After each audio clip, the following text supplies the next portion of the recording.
Having a good night.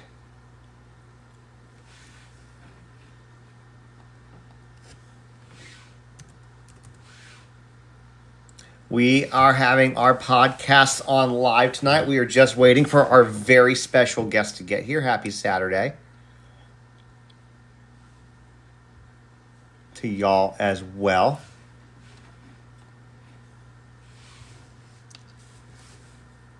We'll wait and see where our friends are. There's two of them. Thank you for the turkey. I'm good. Hey guys. Hi. Hey, what's going on? I feel like it's been forever since I spoke to y'all earlier today. Oh. It's too long. Too long. You guys can turn your cameras on if you want. You don't Yeah, have to. I'm trying to figure that out right now. Give me a But people second. can see your lovely faces. There, Jim. What's up? That's What's a cool happening? one. I'm trying. Hold, give me a second. I'm looking for a filter, but I don't think I can find one. So. No filter for me. That's fair. That's fair. I think Joe and Tara are going to come at some point too. Maybe we'll see. I told him. You know Joe though. He'll be late. Yeah. Depends, right? Depends on what it is. Yes. Yeah, I know. I'm just giving him a hard time.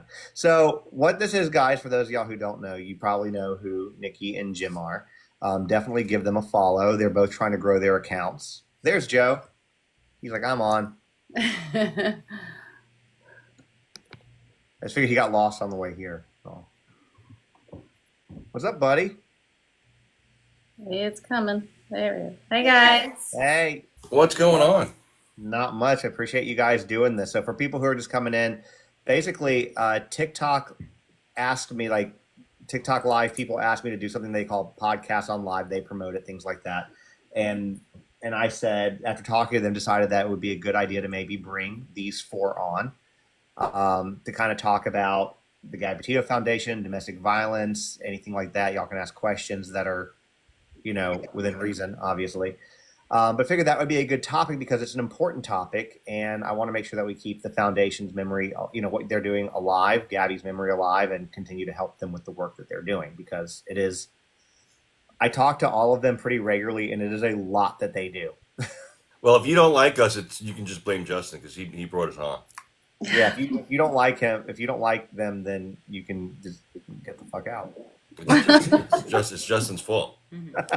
Wait, can you explain this podcast on TikTok thing? I don't know. Because I have no idea. You just like do it and you're like, okay. Yeah. So like, I don't know if you saw, but the other night I did a game show, this thing with them. They're like, come do this. I'm like, okay, I'll come do this. And then they were like, we really want you to do this podcast on live thing and we'll promote you on a banner through our actual TikTok page. And I'm like, well, I like that idea because one, that's good promotion for the, for me. But then I was like, well, who else would benefit from that kind of promotion? And I figured y'all, because the foundation could use it. And I know Joe's been doing this for a while, so his account's pretty good, but I know the rest of y'all been trying to grow your accounts as well. So I figured maybe it'd be a good thing. Plus the work y'all are doing is so important.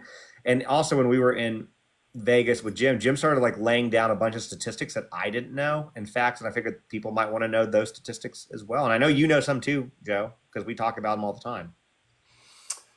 I might know one or two. Just one or two. Just a couple. Yeah. Now I got to ask you a question before we start.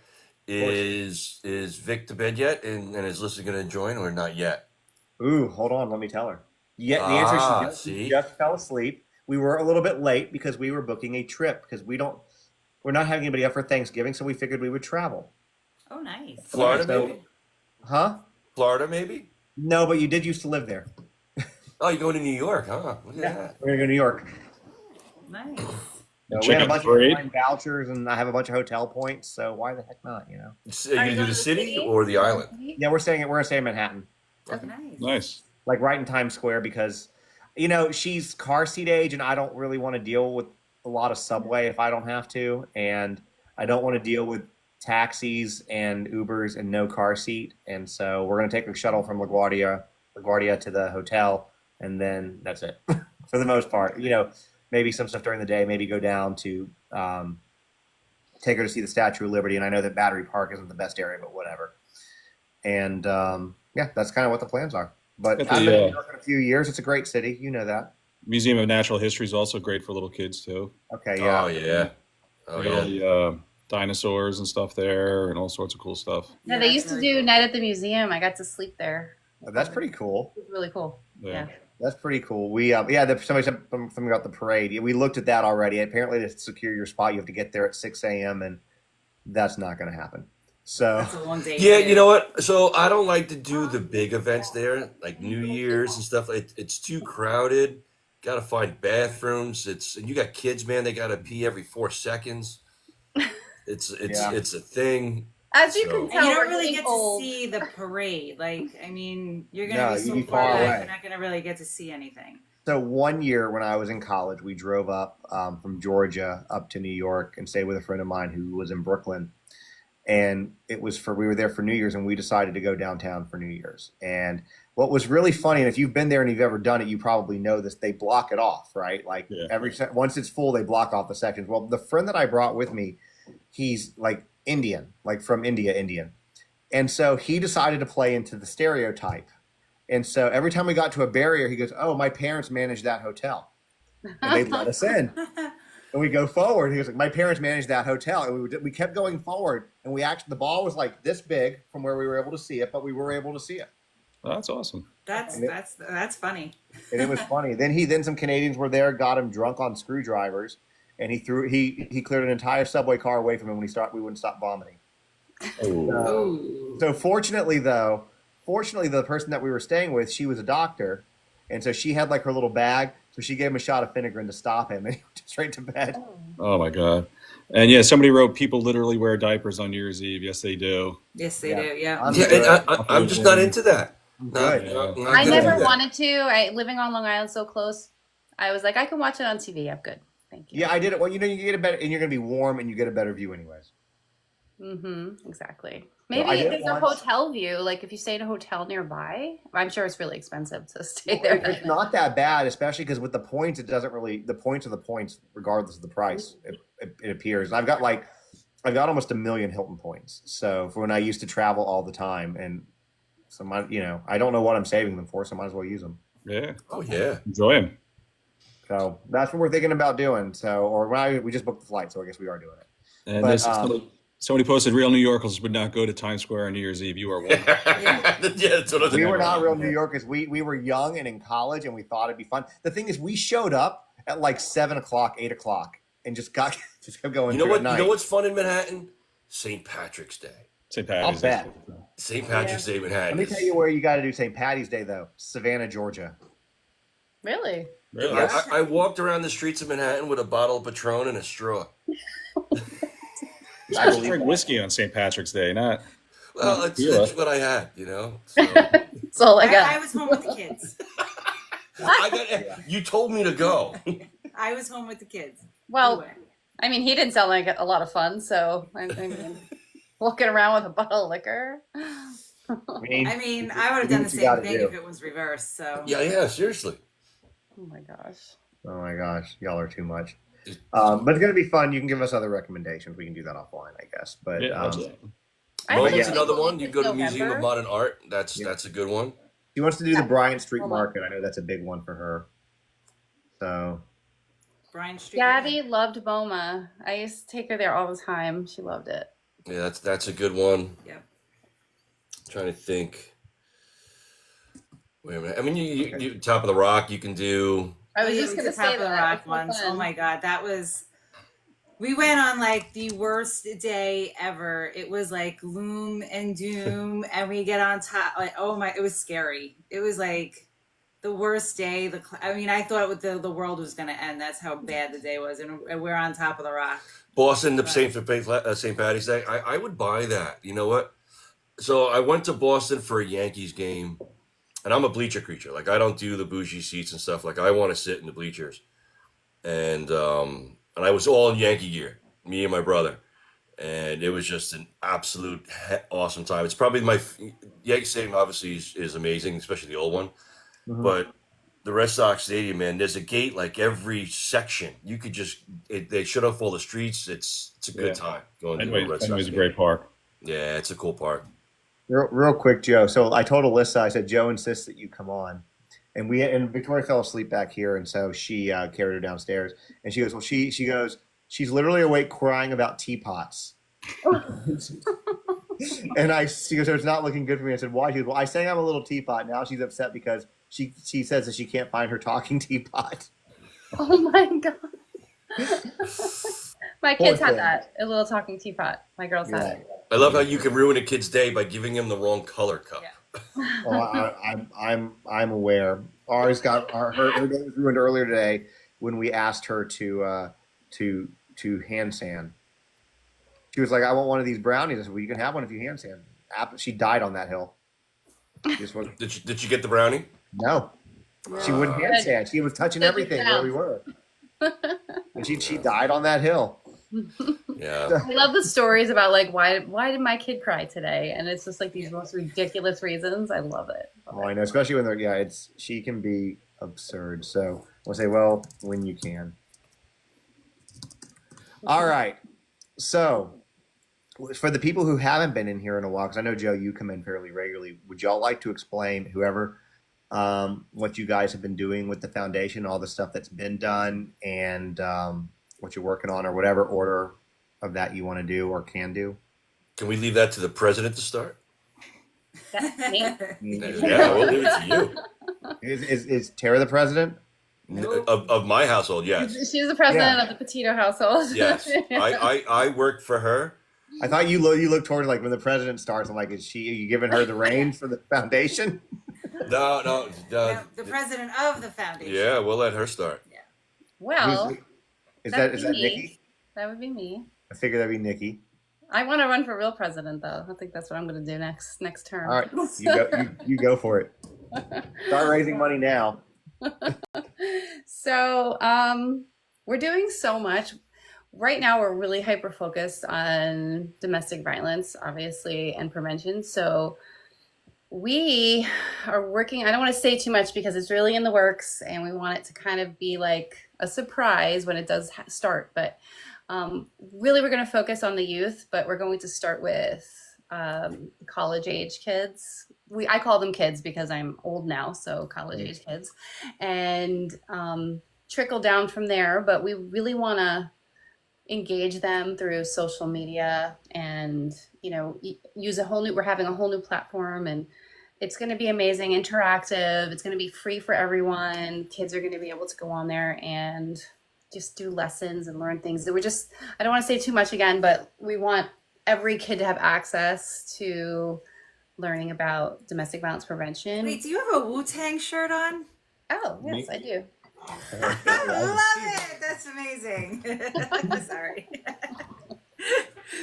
Yes. I like how Jim's over here sharing the live. Yep. It's funny. How do I do that? On the bottom. Oh, there's a thing where you say more or something. Where's it at? It says, you hit the more button or wherever, and it says share at the very bottom. Mine has a little Are you arrow on the sharing bottom right. Where do I arrow? share? I have no idea How do what I I'm doing. share it, though? Yeah, but where is he sharing it on? It won't let me share it on TikTok though. Oh, I'm sharing it to people in my contact list. Ah, I don't know what I'm doing. It's an arrow. Yeah, it's a little arrow on the bottom right. Yeah, that's what he pressed, but then it was like, where do you share it to? And Yeah, then it it should come wouldn't up let me with share. like people that you message or whatever, and then you can click on them and you can send it. Look at Jim understanding all Jim of knows all this He knows stuff. how to use the TikTok now. the TikTok. I'm getting pretty good at the interweb. And by the way, if you don't follow these individuals, Tara actually has her own account, but she never does. I don't have a single thing posted on there. But so Come on, you can Tara. Let's do it. you can follow. You know how much hate I got from Justin because of this? What? Because I don't have anything posted. You got hate? You didn't get hate because You know what? Yes. No, I'm just kidding. kidding. He would do it to me. He'd be like, "You don't post enough." I'm like, "I'm trying." He's thing is really annoying. trying to inspire us to be more active. I know I'm really bad. I'm I sorry. believe because I believe in your message and what y'all are doing, and I want it out there. That's why. We're shy. No, We're still. I am very shy. Well, no, I'm not shy. I'm quiet. I'm a quiet person. So, Not when well, you get going. if I drink, then maybe I'm not. Even Jim said, "No, like, nah, man. I don't know what you're talking about." Once she gets started. Once I get started, I'm okay. So, but to do it, I don't know. I'm just. What happened here? What's going on here? They We I don't lost know. our people. Yeah, they We'll figured they invite dropped them out. back. Oh, and Darlene's here too. If you want to bring her on, also. Darlene Gomez. Yeah, I shared this with Darlene. Yeah, she's an amazing person. please, You want to let's bring bring her her on. up? We have Yeah, been she wants to come up. advocating. Absolutely. I'll invite her. Yep, we've been advocating for Indigenous missing and murdered, and they're Yeah, just. we'll have that conversation too. She's amazing. Yeah, we'll have that conversation too. Darlene's amazing. I haven't done enough with her since we met her. I haven't done really. She sent me some stuff, and I posted a couple things a while ago. I really need to do more. That's Hi, on me. Hi, you guys. Hey, what's up, Darlene? I was Sarah. Sarah, I was having technical issues. I blame the iPad. So, all right. Well, Nikki, what were you? So we know that Tara doesn't post enough. That was the thing. But follow everybody that's here, guys. Trust me. We got Joe back and Tara.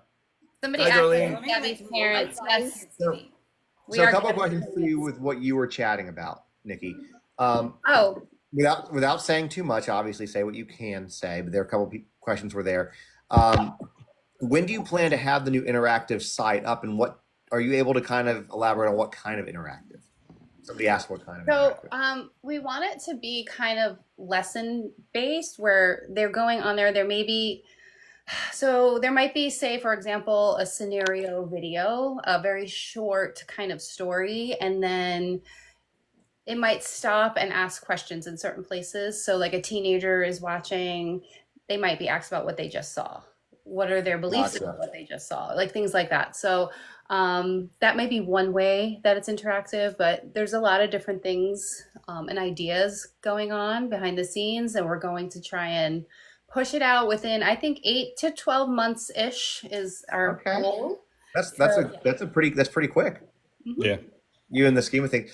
And real quick, I don't want to switch gears too much, but I would love, Darlene, if you want to introduce yourself? She went away, but she was there a second ago. There she is. And because the work that Darlene does is pretty incredible, and I've not had her on. We need to change that where like we have a thing just with her. But like, go ahead, your floor is yours. Sure. So my name's Darlene Gomez, and I am an attorney, and I represent men and women, two-spirit children who are victims of the epidemic of murdered, missing Indigenous women and relatives. So I've been on this journey for about 24 years. My friend Melissa Ann Montoya went missing from the Hickory Apache Nation on May 9th of 2001. And we just recently, last Sunday, had the first search for her ever. Amazing. So unfortunately, there was no remains found, but that following Monday, because of the TikTok and Facebook post, we got another tip. So hopefully there will be another search in another area. That's amazing. Yeah, I don't think everyone here knows on how much work Darlene does and how amazing of a person she is. Justin and I and Jim and we all got to meet Darlene. Tara, you traveled to Arizona. Jim and I were just in Arizona in September to support another family that was murdered. Her I guess her killer. Yeah. Unfortunately, it took a while to get him sentenced. Are we allowed to say that, Justin? There's like a whole thing. Yeah, it's fine. Okay. Go ahead. Okay. He finally you used to murder. It was postponed like 7 times and finally got sentenced. So it was an amazing experience. It was very spiritual. It was awesome. It was great to be there and be able to support her family. Jamie Ozzie. Yeah. Jamie Ozzie, yes. Yep. And I forget, Joe's told me in the past, how many hours have you dedicated pro bono, Darlene, to this? Ooh, yeah. Oh my gosh. So from 2019 to 2023, it's about 2.4 million. Pro bono hours, Pro guys. bono. And so this year, I think we're probably already at probably 500,000. So it's about 20 to 30 hours a week. That's just crazy. And I keep saying I'm going to slow down, but as the movement keeps gaining national media attention, so this week I was able to interview with The Guardian, Dateline, and then the New Yorker. So that's fantastic. And then somebody asked earlier, she's one of my regulars, I think, and a mod too. If there's what kind of jurisdictional issues do you run into dealing with MMIW? So just in this last, like Sunday, my friend Melissa Ann Montoya, she went missing from Dulce, New Mexico, which is on the Jicarilla Apache Nation. So the jurisdiction was the Jicarilla Police Department, the Bureau of Indian Affairs, and then the FBI should have opened a case because she went missing under suspicious circumstances, and they had named her boyfriend as a suspect. And then she lived across the border in Colorado, so she would have to pass the jurisdiction of the New Mexico State Police, the Rio Arriba County Sheriffs, and then the Colorado State Police and Archuleta County Sheriff's Department. So that was 7 separate jurisdictions. And then somebody followed up, is there anything that they can do to help with the search? So I think it would be really important to, if you see MMIW posters, or you can follow me, Dar Gomez Law, and there's a lot of Melissa's posters on there. And so what we're really trying to do is get the people who live in Pagosa Springs, Colorado, and in that area to start seeing the poster and start just becoming aware of it, because the tip that we got on Monday was a tip that they knew 23 and a half years ago, but they didn't know that Melissa had gone missing because her boyfriend had actually gone to a home and asked for a shovel and a gas can with gas. And so that would have been something that was really important 23 and a half years ago, because now, you know, the area where they said that he was going, he said the vehicle was stuck and he needed to get the vehicle unstuck. And that person also said that there was another female with him that was not Melissa. So that's a pretty big tip. Darlene, I'm bringing somebody up real quick that I want to just make an introduction on. So this Missing in USA, his name is Dan. I don't know if he's going to come on his camera. He's in Oklahoma, and literally you can see his profile name. It's Missing in USA. That's literally all he does is missing people. And he's got, I don't know how he does what he does. He's got great tools, but that's all he does. So Dan, are you there? You want to unmute? I think there you go. All right, so yeah, we have that same problem here in Oklahoma, but it's a big problem all across the country when it comes to bringing awareness to Indigenous people, men, women, children.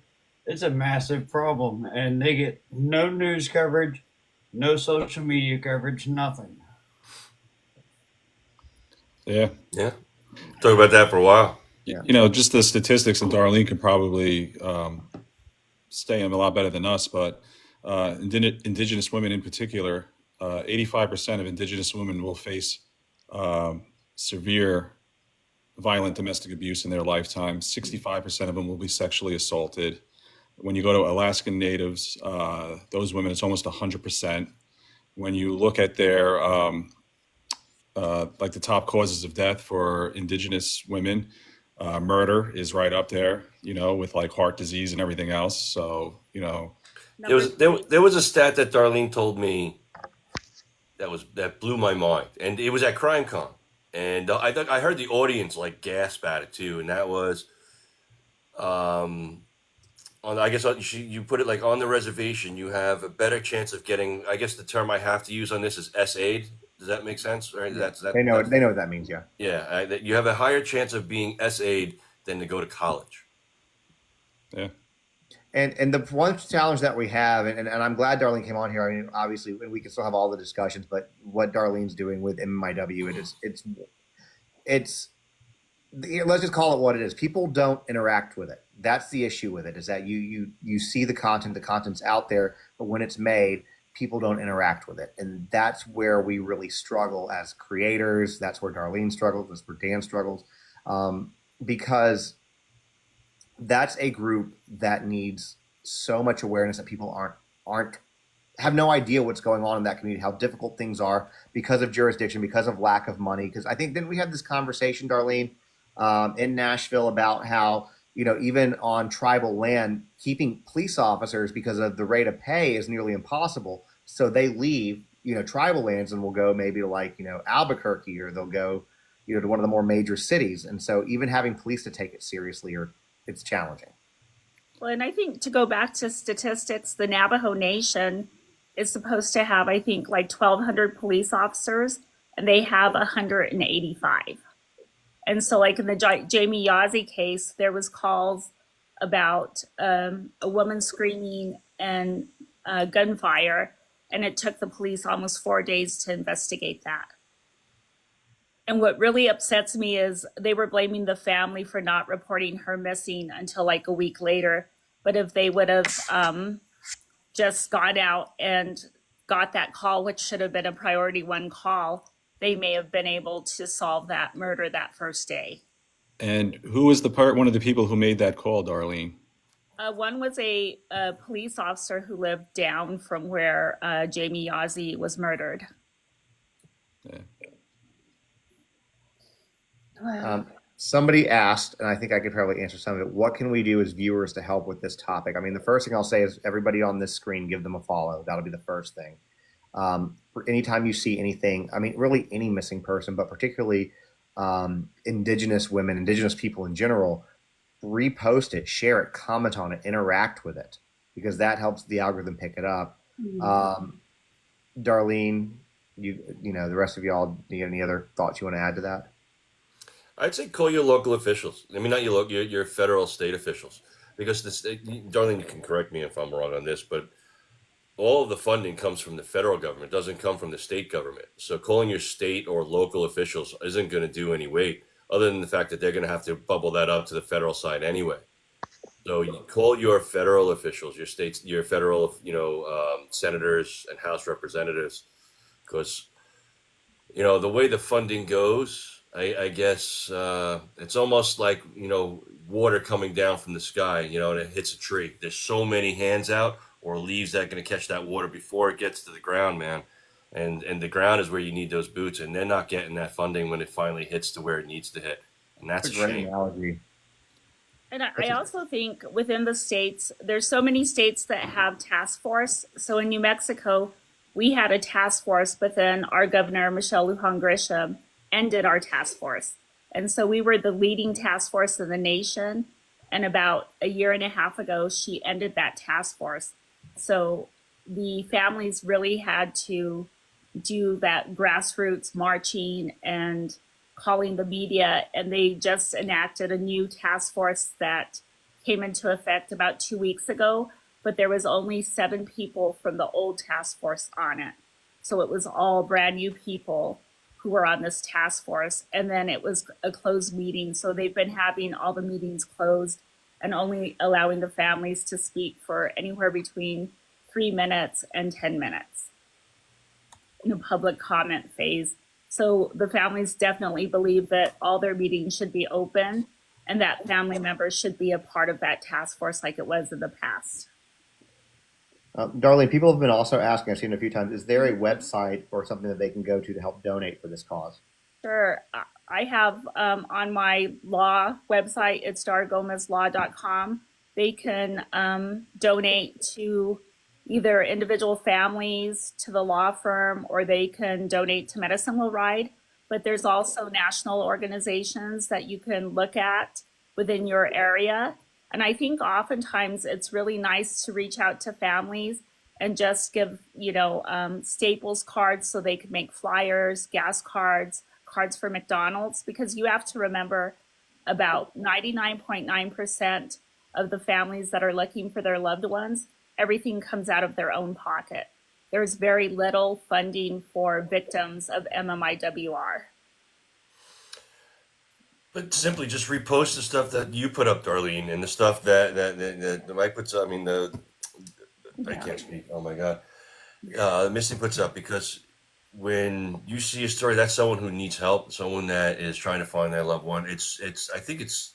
You can correct me if I'm wrong on this one. It's 2 thumb taps, right? It's that arrow button and repost. That's it, right? Yeah, it's very, very simple. Continue scrolling. Yeah. Now, what can we do? Because right now, so far, California is the only one that has a feather alert. What can we do to get it nationwide? We're trying to do that in New Mexico. I think it goes, just lobbying the National Congress of American Indians because most federally recognized tribes belong to that association and they have a lot of power to move, the feather alert to other states. So I think that's one way for tribal members to try to move it through the tribal system. But Can you explain what the feather alert is? Because I see it coming through in the comments there. So anytime there's an Indigenous woman, man, two-spirit, or child missing in California, it's almost like an Amber Alert, but it's specifically for MMIWR. Let me ask about North Carolina. I would imagine it's the same issue because in North Carolina you have the Cherokees. Sure. You have But Cherokee. every alert system goes state by state, and that's the problem. And it takes. So we just passed that law down here in Florida. Like we pushed that law in 2023, 23, and we're at the end of 24. Like it passed, it's signed. There's a committee that's going through, trying to help figure out the best ways to roll it out and stuff like that. But it's going to be 2026 before that even begins to roll out. It'll be January of 2026. Somebody asked what the R stands for. It's relatives, I believe. Yeah. Yeah. Yeah. And how? So since Darlene's here, it might be interesting to talk because I met Darlene, like I said, in Nashville. I had just gotten there, and you're like, "Come on, we're going to go do a documentary." And you just like, all right, let's go. That was that was so cool though. Like, come on. Is that out yet, by the way? Is there where people can see it? So actually it got submitted to Sundance. So Tracy Anarella is just waiting to see if it's going to be accepted to Sundance. So we'll know within the next probably 2 or 3 weeks. That's cool. She was just finishing up in Arizona when we were out there, right? With the with Jamie's case, the sentencing of person. I don't want to say their name, but Yeah, she had to Actually, submit it like that Airbnb evening, with right? us. I mean, the evening that of her case that's when she had to submit it. yeah. Correct. Oh, yeah. That's cool. We need to get Darlene in touch with Dan. That's a connection we need to make. No, they're not this Dan, the other Dan. Not missing. Cthulhu, yeah, 100%. Yeah. I just texted him like, "Hey, what are you doing?" I shared it with him there, so I'm not sure. I know he's got a lot going on. Hanging out with his mama because she was. Yeah, I know. He was with his mom, and then his dad just passed away, so he's got a lot going on. We'll set something up. We'll get a meeting going with Dan. Yeah, Joe and I haven't met him yet. Yeah, he's awesome. He loves documentaries. He makes documentaries, so. Well, he loves them. But he does a lot of stuff pro bono. Also uses his resources and stuff to just get awareness out there. I met him during Riley's strain. He was down here because he was convinced, the fraternity. Which, I mean, let's be real. Without getting too deep in the weeds back on that one, the fraternity literally just didn't search for him and left. And so that's what he was here for because he's made a bunch of documentaries talking about the way fraternities handle and cover up, the deaths of like he did one called Death of a Pledge, Breathe Nolan Breathe, another one that died. The Death of a Pledge was a 19-year-old boy who was overweight, and they targeted him because of that and basically made him drink himself to death and partied over him. His BAC was like 0.42. Oh my God. So, and there was literally a fire station across the street, so that nobody called. So Dan donated all the time, effort, money. He put between the documentaries, I think he's put $1 million of his own money into it. So he's. Wow. If it means something to him, like if it touches his heart, he wants to help in some way, and he wants to expose the people that are doing wrong. So we'll definitely get that going. Yeah. So how did you guys all meet? Let's talk about, because we can talk about the foundation. Obviously, the foundation and what Darlene's doing have fairly similar. There's some overlapping there on a Venn diagram. How did you guys come? Yeah, I'd love Darlene to talk to tell everybody how Gabby Petito Foundation, really particularly Joe, got in touch with her. I think it was last November. Am I correct, Joe? I think so. I called you up and I was like, because I saw you did a 2020 interview. And I think it was 2020. It might have been Dateline. It was an interview. And someone had tagged me in it on Twitter. And you spoke on how Gabby's story helped influence other stories to be pushed out there. And I was like, you know what, I got to get in touch with this lady. And I literally just called your office. I'm like, I'm so and so. What can we do? Yeah, and that's how this relationship started. And I'm very happy it did. Like I can't express like on how amazing of a person. Like anytime I talk about you, Darlene, I'm like, she is the best person you've ever met. It's I like I can don't tell think you you that's understand. true because he's talked to me privately and he does do that about you, and he does gush a little I bit. appreciate that because I feel like in this advocacy world, it's really hard to advocate, especially when it comes to MMIW, because there's so many taboos about speaking about, potentially dead people. And because so many people depend on the federal government for funding or police officers for funding, it's really hard to speak for those that don't have a voice. That's where social media has made a real big change in that. And we try to get it out there, and we have a lot of people in here, and they're asking great questions about what they can do, and I think that's the first step because there is just literally no awareness about it. Until it wasn't until I think again Gabby as well that I knew that there was such a big problem with the Indigenous community and so many MMIW. I had no idea. I'll say something.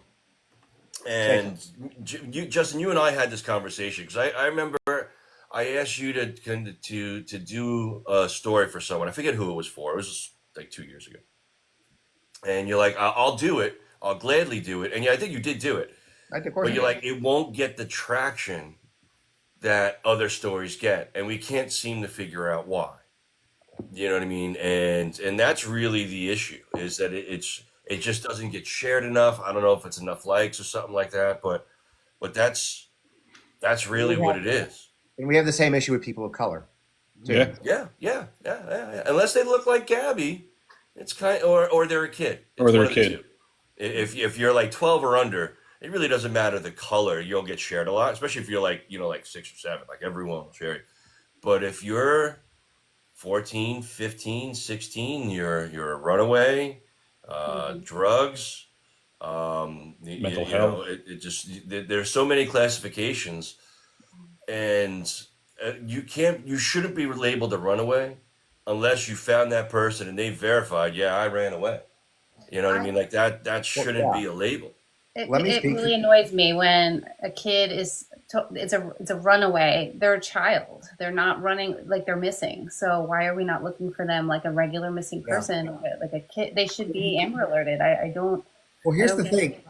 Even if you have a 14, 15, 16-year-old kid and they're a runaway, first, how do you know they're a runaway? Because there's a lot of cases where you don't know that they are not. They treated Sebastian Rogers as a runaway at the beginning, and clearly that's not the case. But let's just say he was. Obviously, he was still in danger. So even as a runaway, let's be real, 14, 15, kids are stupid because they don't, not that they're, whatever, they just don't have the experience and the know-how and usually the street smarts and common sense so they can get themselves put in bad situations, which is why there's also a big issue where they become, victims of trafficking. And so even if they are a runaway, they're still a kid, they're still a minor, they're still in danger. Why isn't it being treated as such? It should all be treated the same way, in my opinion. And that's a completely different fight. 100%. I just had a case with a 13-year-old, and she had just turned 13, and she was being human trafficked by a 24-year-old that she met on a computer at school. Ugh. And so by the time we got the police to look for her, we eventually found her about 5 days later, but she had gone back to her school with her trafficker, and there was a school police officer, and it finally got to him, and the girl ended up in a police chase with her trafficker. The police that arrested the trafficker also arrested her and never figured out that she could be a victim of human trafficking. So I had to call the commander of the unit of crimes against children. And he was like, oh, well, we just booked her for being in a stolen vehicle. And I'm like, she's a runaway. She's 13 with a 24-year-old. Didn't that make the bells go off? And so then they didn't arrest him for the human trafficking. He gets out of jail and then he human traffics her again. And this happened 3 times. It's so. Well, people, when you talk about human trafficking, they think of the movie Taken with was that William Neeson or whatever, like, oh, that's what it is. It's happening right in front of you every single day, and you probably don't even realize it. And we're on our phones or like electronic devices now. They used to tell us when we were kids, that watch out for that creepy white van out there, stay away from them. Well, the creepy white van now are electronic devices, and they have access. Kids have access to it, and these people have access to the kids through apps, through games like Roblox, and they're taking these kids, or they're getting these kids to lured away from their families, and it's something that really needs to be looked at more closely. But and sometimes they'll even start grooming them early on, but they know the limits of what not to say to get them in trouble too soon. So they'll wait to see if a parent actually will jump in when it starts. And they'll give it some time before they actually ask them to come and meet them somewhere. So they actually really just know exactly what to say, again, to make sure that they're not overstepping, to groom them and get them to come out. And we have to remember that parents are also trafficking their children. Foster kids are getting trafficked. It's not just happening. It's happening in the house next door. Like I'm saying that hypothetically, like it can happen anywhere. So, but it's not hypothetical, Nick. There was just a story just the other day. A woman gave her kid to the drug dealer for meth. Yeah, the 2-year-old, and now she's 5 and she doesn't know where she is. Out of control, Yeah. And so, I mean, it really is disgusting. So, yeah, it's important to be a good bystander and pay attention and try to learn what's going on and be a person in your community that cares. So let's talk about that real quick. And real quick, before I get to that point, I saw a video not too long ago where they had a bunch of cybersecurity people saying, like, what would you not allow your children to have? And the overwhelming majority of them were like Roblox and Fortnite. I will not let my children on any of those platforms. So because it is such a big deal, trafficking and it is a big deal. It's everywhere. You go to Atlanta, you go to certain cities, you see signs in the bathrooms. What are the signs that people need to look for if they are being aware? What are the signs that they need to look for? Can I give you a suggestion, Justin? Yes. You see Sabri in the chat? Mm-hmm. His organization is for human trafficking. Oh, who? Saber. Oh, they deal with human trafficking? Yep. Mm-hmm. He's a nonprofit organization that helps investigate human trafficking. That's great. But there's so many different things that you could see. Body language, eye contact, hand signals. So many different things that could possibly show you that someone's being trafficked or forced to be where they're at. I know a lot of people have learned this one. It's a very simple signal that some people know about, some people do not. So if you see that, that's somebody's in trouble and they're just asking you to help them. And you don't want to step in and put yourself in danger, but you can call law enforcement, try to. That was another story that just popped out. It was down here in Florida. You had a story where a lady called the 911 and acted like she was ordering a pizza. They deciphered what it is that she was saying, and got to her location and arrested her abuser. And there was another one that she was pretending to call the kid's doctor's office. Yep. And she was like, I just wanted to know like when we could switch the appointment. And the 911 operator, it took him a few minutes to get the gist of what was going on. And she said, oh, I get it. You can't talk right now. And so it's important for 911 operators to get trained on that. So. Now, Jim, I got a question for you. If I can switch gears for a second. Are you home? Yeah. There's not coffee in that mug, right? That's water. No, he's literally drinking water. Was that the question, Joe? That was the question. I'm not drinking water. I did not expect you to be. Keep drinking it, Joe, because you get more fun the more you have in you. I am drinking water. Yep. She gets much more fun when she drinks. I am drinking water. I'm actually trying to text my son. He's like banging in the other room. I have no idea what he's doing. He's doing what, Tara? He's banging the wall. Banging the wall. He's banging on the wall. Yeah, on the wall. You I just don't had to know. reword that. You had to reword. Sorry. He's making loud He's noises. making loud I just wasn't gonna noises, say and he's like anything. talking to his friends, and it's like, it's very loud. So Joe or Jim, sorry. One thing that I've been kind of telling people about, like Alyssa and a few others. There was one thing that you shared with us when we were in Vegas about like how in the percentage, like when people will grab you here, how often they go to the neck. Would you want to talk to some of those statistics, all the stuff that you know with that kind of stuff? So you're talking about like the strangulation stuff? Yeah, because I think people should be aware of that too, because you there's a lot of that. I didn't know a lot of what you shared with me, and I thought it was pretty valuable information.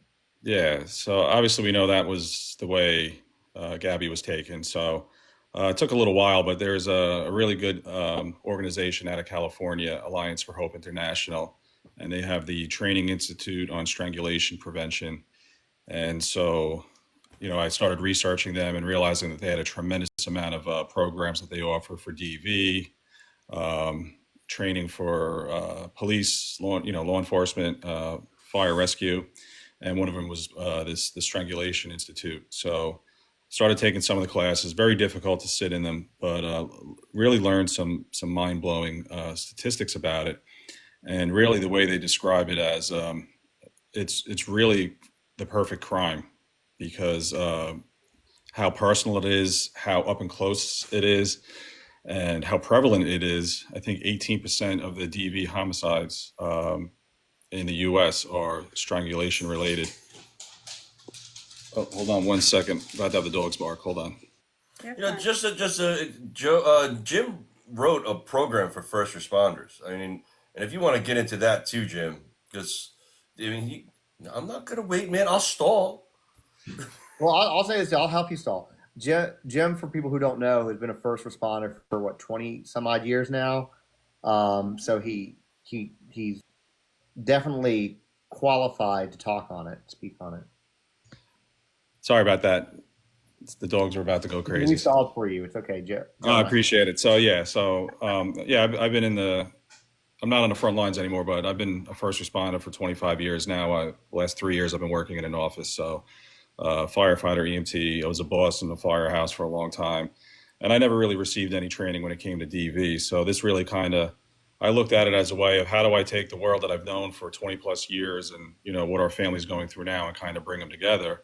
And that's how Nikki and I met. We were both EMTs together, and that's how we met for the first time. She was an EMT as well for quite a few years. So you had hair too. I had hair. I had good hair too. Yeah. I did too. I had muscles too. Now I don't have muscles. Joe, in the movie, he had a great head of hair. I did. Dude, that's so mad. It makes me so mad that they gave him hair in that movie. I wasn't even in the movie, so that's true. That's true. Your character, Joe, you look like a Sopranos reject. It happens. Yeah. It happens. It's definitely like the one of the extras from the Sopranos there, but I have a face that's meant for radio. Yeah, fair. So the strangulation training we took. So it's very prevalent. 50% of people who are, most women refer to it as being choked.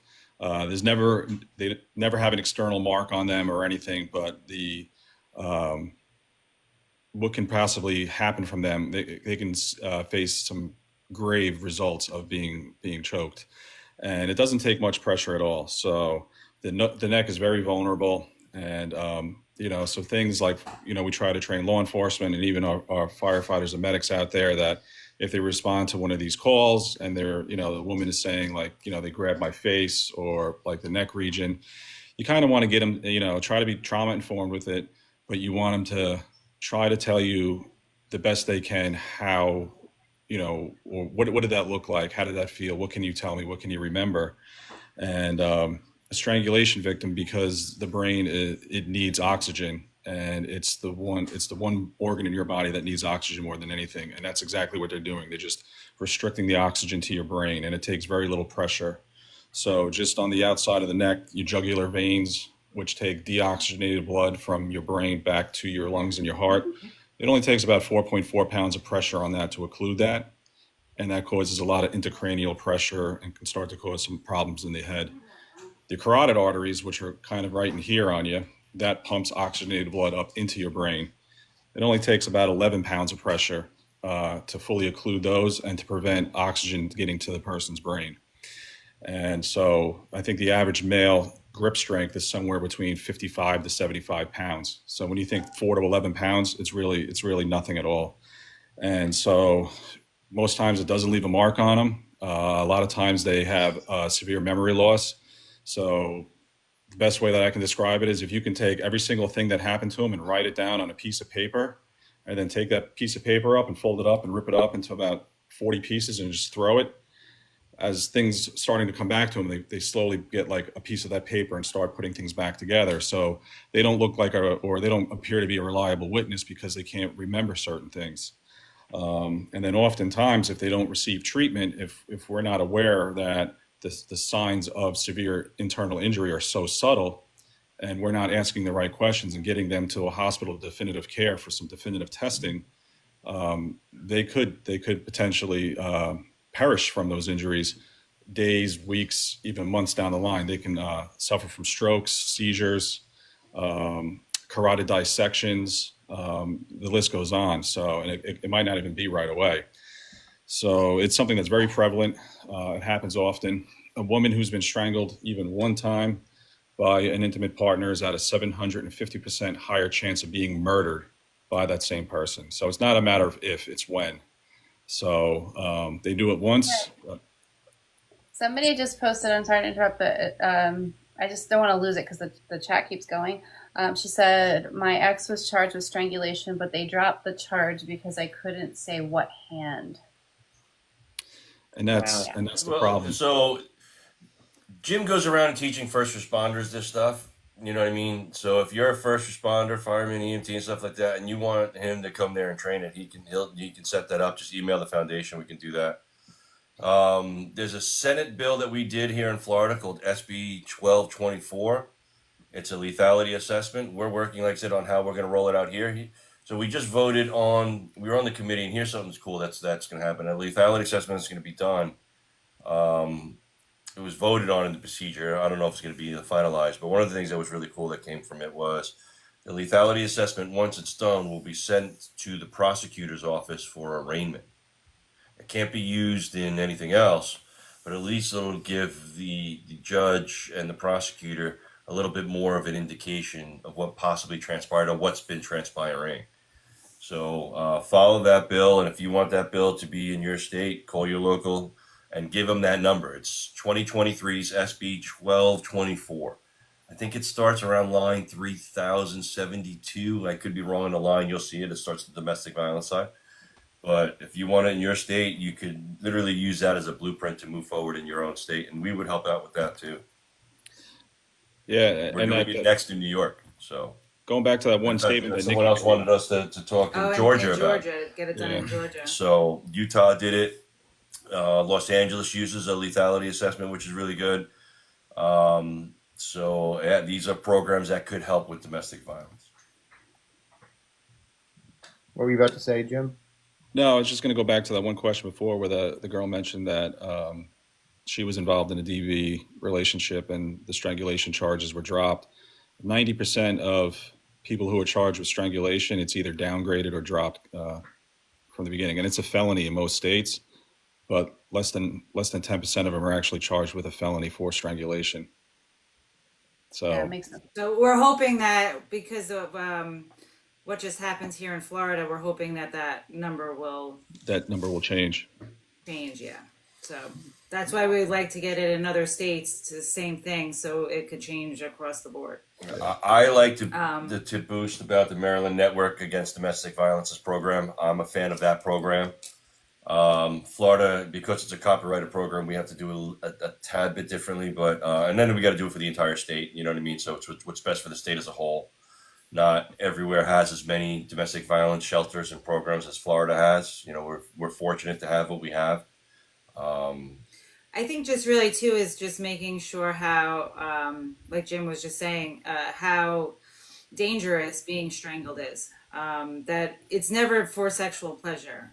If someone puts their hands around your neck, they want to kill you. It's never. It's don't ever try to think that it's okay to do it for pleasure, because it's not, because the damage that they can do to your, it's withholding blood flow and oxygen to your brain. So you can stroke out a week later. It could be a month later. It just the internal bruising. It could be so severe. There might not, exactly like he was saying, there might not be a single thing on the outside.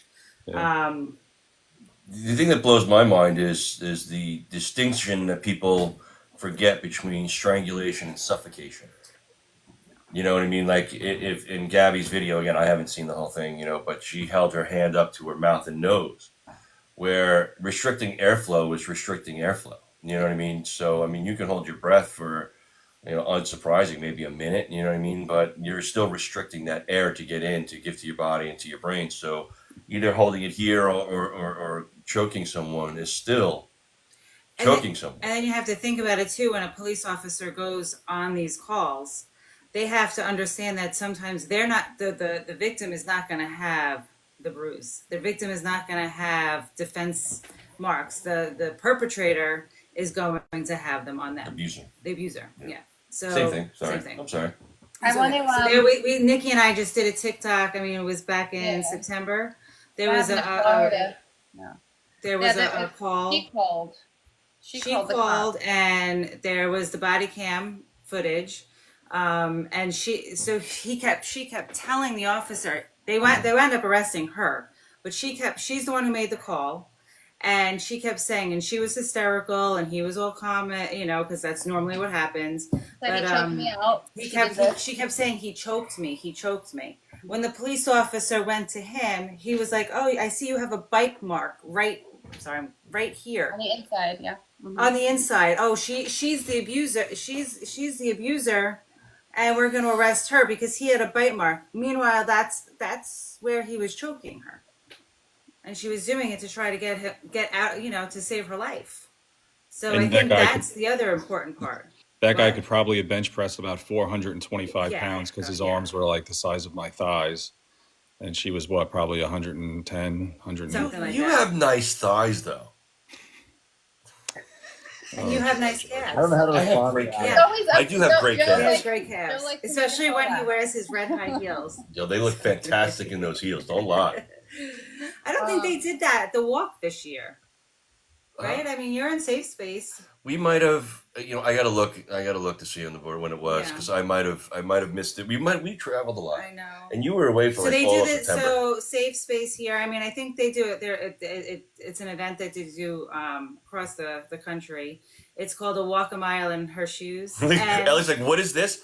Sorry, so Ellie. Walk a mile in her shoes, and they get like a lot of large size red heels. 13. I need a size 13. For men to wear, and they all put women do not wear. I had like little red booties on, so I was good, but he had to walk in the red heels. I'm saying my legs looked fantastic. Do we have pictures of that on? We have pictures of that on Facebook, right? One person was saying that she happened to her the day before her first Mother's Day, and they arrested her while she still was holding her newborn. Yes, I just saw that, Justin. I didn't see that. So I'm going through the comments. I'm seeing people are. It's the same thing over and over again, and this is why our police need training. Listen, they just don't have the training. They don't know what to do. And we need to collaborate with our agencies, and we need people all on the same page so that the lab program. We need the police officers to be able to talk to the DV shelters, or they don't always need. They do. They need to be able to talk. It's not the same everywhere, but I will say the lab program is a great place to start, because what it does is it will partner the local law enforcement with a domestic violence shelter, because not everybody needs a shelter. Not everybody needs attorney help or financial help and stuff like that. But when it's needed, those services are there. So that lethality assessment will pair the local law enforcement, with the local domestic violence shelter, or at least information on how to contact the domestic violence organizations that can help facilitate those resources, that are needed. So there are programs out there, and we just need people to know where to begin. I always give the National Domestic Violence Hotline because I don't know where everybody resides. You know what I mean? So it's 1-800-799-SAFE, which is the National Domestic Violence Hotline, and that's a great starting point. But you can also go right to the hotline's That's website, right. and they have a list. Like you can put in where you live and what you need, and they can give you a list of shelters or DV organizations in your area that can help you. I mean, matter of fact, I'll just say if you type domestic violence into Google, it's the first thing that pops That up. pops up, yeah. So, like I said, it's the great starting point. Not only for if you're in a situation, but if you have a friend or family member that's in a situation, they will help guide you in the best way to handle that in particular situation. Or And that they may particular not pick up right away because they have limited operators, but you can keep trying. They also have a chat and a text option for especially younger people who want to call. So I just wanted to respond. Samantha mentioned a national registry. Now, we've been talking about this for a while, and the reason why we can't just do a national registry is because we have to fix things first. Because what we're talking about is who's getting arrested in these situations. The victim is getting arrested in some situations. The perpetrator is, getting charges knocked down to where they're not even getting convicted of anything. So we need to fix how domestic violence is handled before we put registry out there, because what's going to happen is the victims are going to be put on registries, and that's not going to be fair to them. Yeah. So we have to be really careful about. And then like if New York did a registry, it doesn't mean Florida is going to do one. You know what I mean? It would have to be a national one, and in order to do that, you got to get all 50 states, and we're doing a lot. So Nikki does a lot with the social media stuff. Jim's writing programs. Nikki and Tara both are doing all these conferences and stuff like that, and coming up with the education program. I do a lot of legislative stuff. So I mean, we're all we all have full-time jobs too. You know what I mean? So we're doing everything we can. We're not Darlene. I don't know how she does what she does. She has extra hours in her Darlene, day. has anyone ever gotten you like a cape? Cape. Like I'm Metal wondering, Heroes should we send her a cape? Oh my gosh. Well, hopefully I won't I be want you to spending do so that. much time doing it. I can go on Amazon. Or Darlene, I'll send it to your office. Can I send you a cape? Oh no, sure. I think that Darlene just defies science, and somehow she's got like 48 hours in her day. Yeah. For the rest of us, think it's 24. I'm an early riser, so I grew up on a ranch. So I think it's just that lifestyle. And so I feel you have to be an early riser and a night owl. correct. Yeah. You have to have both. I am. Yeah. So I go to bed like late. I go to bed at like 1 o'clock in the morning, 1 o'clock, 2 o'clock in the morning. Yeah, and then you're up early. I'm up like 3, 4 o'clock in the morning. Chipper as shit, man. I got jazz hands. Yeah, but you're not doing stuff all day though. Joe has jazz hands. I do. I swear to God. I'm like, the day's here. Let's go. And Tara. I'm not a morning person. Tara's like, I will cut you if you don't leave this room. You know what I mean? Yeah, So I leave. And I'll start sending emails at like 4 o'clock in the morning. So I get to travel with Tara a lot. She needs her coffee first thing in the morning as soon as she wakes up. I have it. I have it for her first thing in the morning. I do need my coffee. Sorry. We did hear that there was a Law and Order SVU this week. I won't watch. Yeah, we're not watching that. Yeah. There was one a couple years ago too, and we didn't watch that one either. So It's not worth watching. I watched it today. I mean, it made me think of what you guys went through, but it's not worth watching. It's just really bad acting. plus it's so fake. It's not even like. Darlene, would you The way prefer that a they Wonder do it. Woman or Superwoman? I'll let you guys decide. I expect this to be a very high quality. I like Super. I feel like Superwoman. I like Superwoman. Done. Speaking of bad acting, people are going to find out how we feel about the Lifetime movie because there will be a podcast that comes out, right, Justin? Hopefully, last time I talked to Dan, it was like a couple weeks ago. He goes, Leslie has it. She's editing it. I'm like, okay, cool. I didn't want to ask you about it, and because you got all this stuff going on. But yeah, supposedly they we can't get into too many. I don't know yet. I'm getting there. We can't get into too many details, but we did sit down with Nikki, Jim, and Rose and got their opinions on the unauthorized movie Lifetime did. with them. And when I say unauthorized, I mean they didn't even call them, send them a letter, like not even like a text message, nothing. Just made it completely out of thin air. Yep. And then they didn't even donate any of the proceeds. No, to, that's not like, a exactly TV true. Organization They or bought anything bracelets. else. That's not exactly true. Let me give you the exact truth. And Tara wasn't in it at all. And I wasn't in it at all, no. So I guess this network called us up and wanted to know if we wanted to be part of a documentary. We said no. We said we don't want any part of it. I was like, if you want me to give you a friend or family, I'll do that. But we're not taking part of this. We want nothing to do with it. And they took that as permission to make it. Okay. That wasn't, but the movie that they made That's wasn't even a worse than not documentary. asking at all, though. Yeah. Yeah. But it wasn't a documentary. It was. That's kind of the issue with it, is that it wasn't even a documentary. It was made for entertainment purposes, and that's where I started. When we talked about that, to take the tragedy that you guys are real human beings. Gabby was a real person, and to take that tragedy and turn it into a feature film for entertainment with pretty much nothing accurate except what they were able to pull from the news, it's disgusting. I mean, that's just well, but they all had the Gabby bracelets, though. I mean, they made sure that they did. So somebody asked, how can they take your story without permission? If you're considered a public figure, they can do whatever they want. It doesn't matter. They could just do whatever they want. And they're public figures. I don't consider myself that even now. I don't think that's ridiculous. Our daughter was murdered, but yeah. That's why you became a public figure to them. Yeah. So I guess there's so many news articles or whatever that they can technically classify you as that, and that's kind of what they did. Yeah. And got nothing.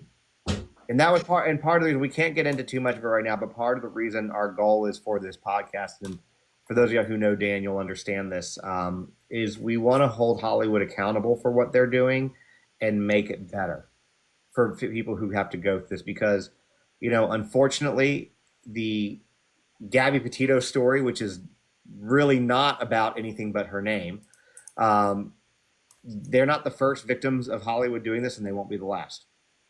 We didn't talk about it because we figured that if Whitney Houston's family couldn't stop it, what makes us think that we could? Yeah. That's why. That's why we didn't talk about it. But we did watch it, and I didn't watch it. We do respond to it on a podcast that will come out at some point. I think Dan's trying to put all the episodes together and then he'll put the whole podcast out. I believe that's how we want to do it. He has to get us more episodes that he wants to do first. But yeah, but he has to. I don't know. He's going to get it to Scott. It's a whole thing. They're going to figure that out. I'm just here. But anyways, it's Joe. You're not missing much. It was pretty. It was hard. It was hard to watch. I can't do it from y'all's side, but for me, it was hard to watch because it was just so terrible. It was terrible. But they got one thing right, and I'll just give this one little clue. That is one of my responses was the decor of like the van and like the scenery, like the stuff that they use. That it all like was on point because they must have studied everything on her page and everything. So I mean that was Nikki, it. Did you watch it? You watched it?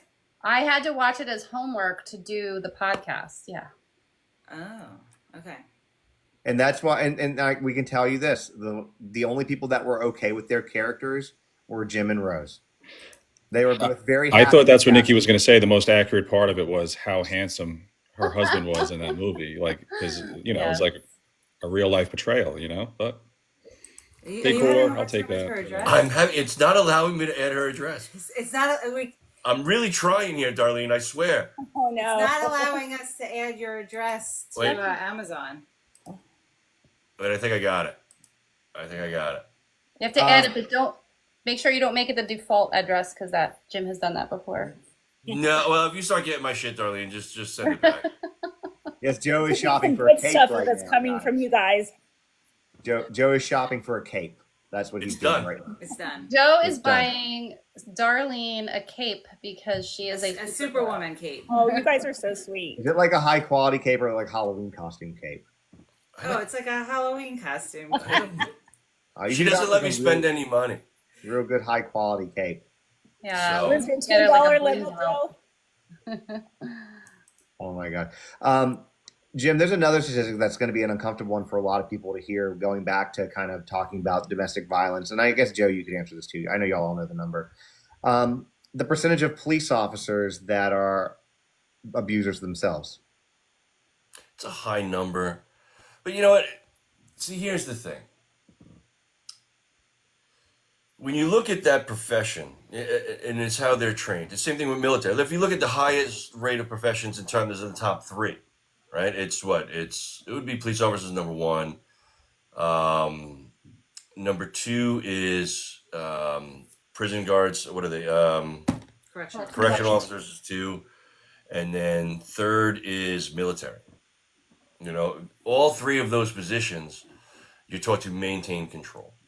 And you have to maintain control. I mean, because you're in dangerous situations. Understand that. You know, if you're pulling someone over, you don't know what they have in their car. You know what I mean? So, not that that's an excuse for it, but it's mental health. So mental health is Yeah. in those. So you have to kind of like start with the mental health and figure out what's going on, because they don't know how to deal with the trauma that they face every single day. So it becomes a big You gotta issue. think of it. You never call a cop for a good reason. You know what I mean? It's never, hey, listen, we're having a party. Do you want to come hang and stop by? It's always Yeah. something terrible. You know what I mean? And a lot of times they're lied to. And listen, I'm painting with a broad brush here and stuff like that. You know, and in any position, it's very difficult not to get jaded. You know, look at any other profession. You know, that you teachers, doctors. You know what I mean? It's very, you know, any profession. You know, I was in car sales. You know what I mean? I'm for sales for such a long time. You get jaded with certain topics, one way, shape, or form, or you know, because of the interactions that you have. You know, or things Yeah. don't bother you as much anymore, and that's a shame. You know, So and domestic violence affects a lot of people. it's called OIDV, Officer Involved Domestic Violence, and there are some departments that have policies in place across the country, but a lot of them, they don't want a bad name, so they keep it very quiet. They brush it under the rug. There was an officer in Florida here named Abby Bieber who was murdered by her police officer boyfriend, and he had prior incidents happen, and nothing happened. They didn't, he didn't get penalized for it. He was promoted, and he ended up murdering his girlfriend, and that's a problem. So yeah, it's terrible. The statistics are terrible. They need to do something within the police departments to help their mental health, so that they don't bring it home to their families. We do have to start believing men when they come forward. Yeah. No one believes a guy either.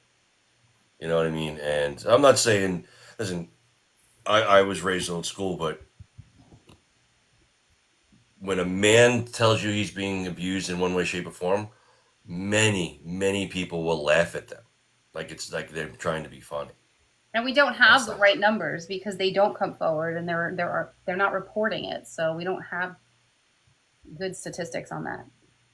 Right. So, and the shame on a man, I'm not saying he's any greater, but men are held, you know, we're supposed to act like this and tough and things don't bother us and I got this, you know what I mean? And yeah, people don't believe it. People laugh at it like it's a joke, and it gets swept under the rug a lot more than people give it credit for.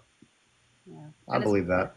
Very prominent in the LGBTQ plus community. They're not getting, you have same-sex relationships, and the transgender community probably is one of the worst. It's a lack of just education. Like, we just need to learn better, and then we can do better. So I think we all need to think about what we can do to help. There were just two men murdered this year in Florida by their partners. So one not too far from where we are, and then one over on the East Coast, a little south of where Joe is. So it happens. Yeah, when you bring sexual orientation into the mix of domestic violence, the numbers get worse. When you bring race into the equation, the numbers get worse. It's just a shame, you know what I mean? And those are things that aren't talked about. You know, a lot of the times people feel very ashamed to even tell you, and you have to understand why. They don't want to, yell out, I made a bad decision. No one wants to be told they're making bad decisions. That doesn't go over very well. But I mean, these things happen. 1 out of 3 women, 1 out of 5 men. It's happening all over. That doesn't include children. Think of how many children get affected by this. The children that have to witness it from their parents.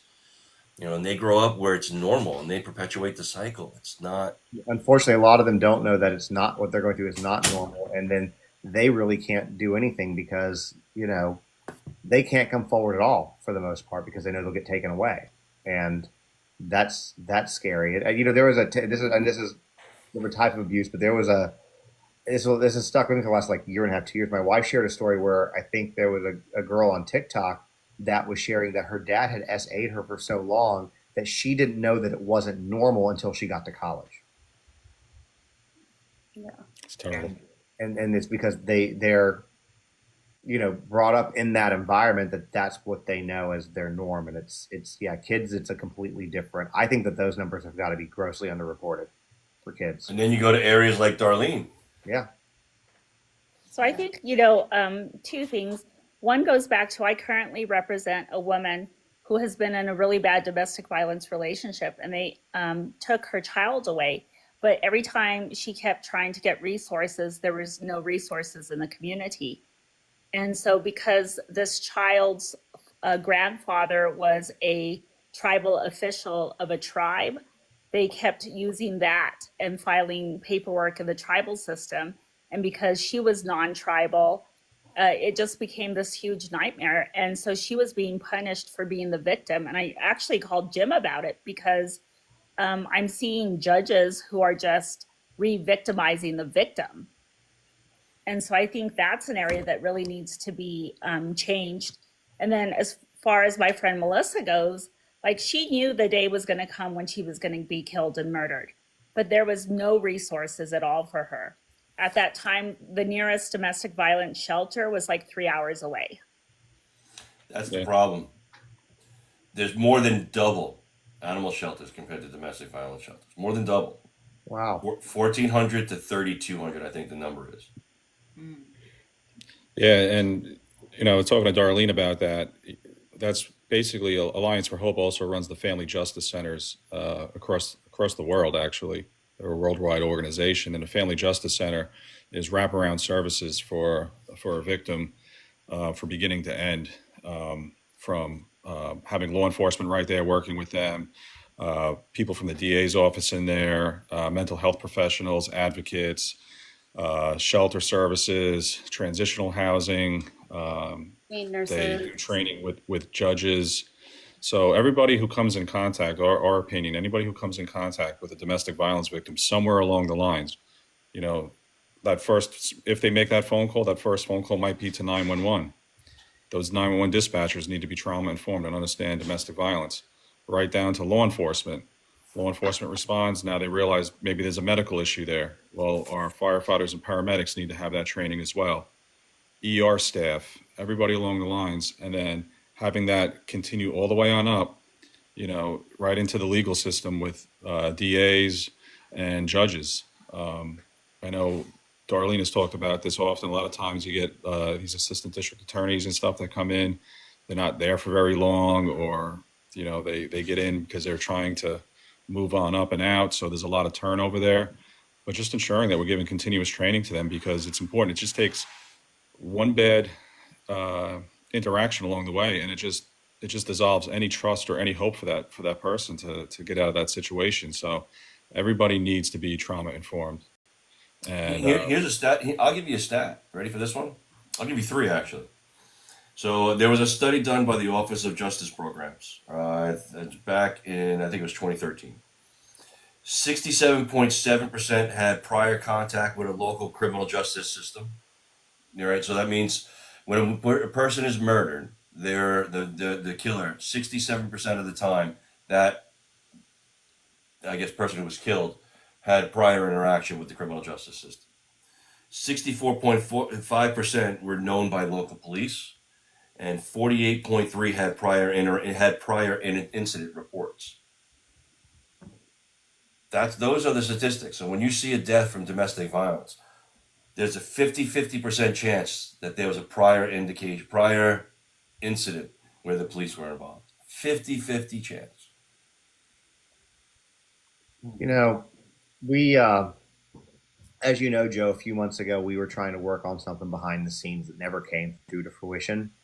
And I think maybe we probably need to try to pick that up again.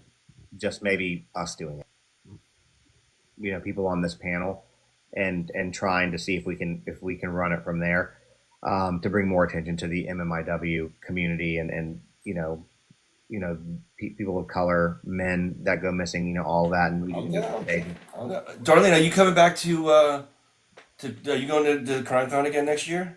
I hope so. Sweet. Okay. Justin, you don't know if you're going yet, right? Oh, you bought tickets this time. I've already bought my tickets and booked the hotel, dude. I'm going. Sweet.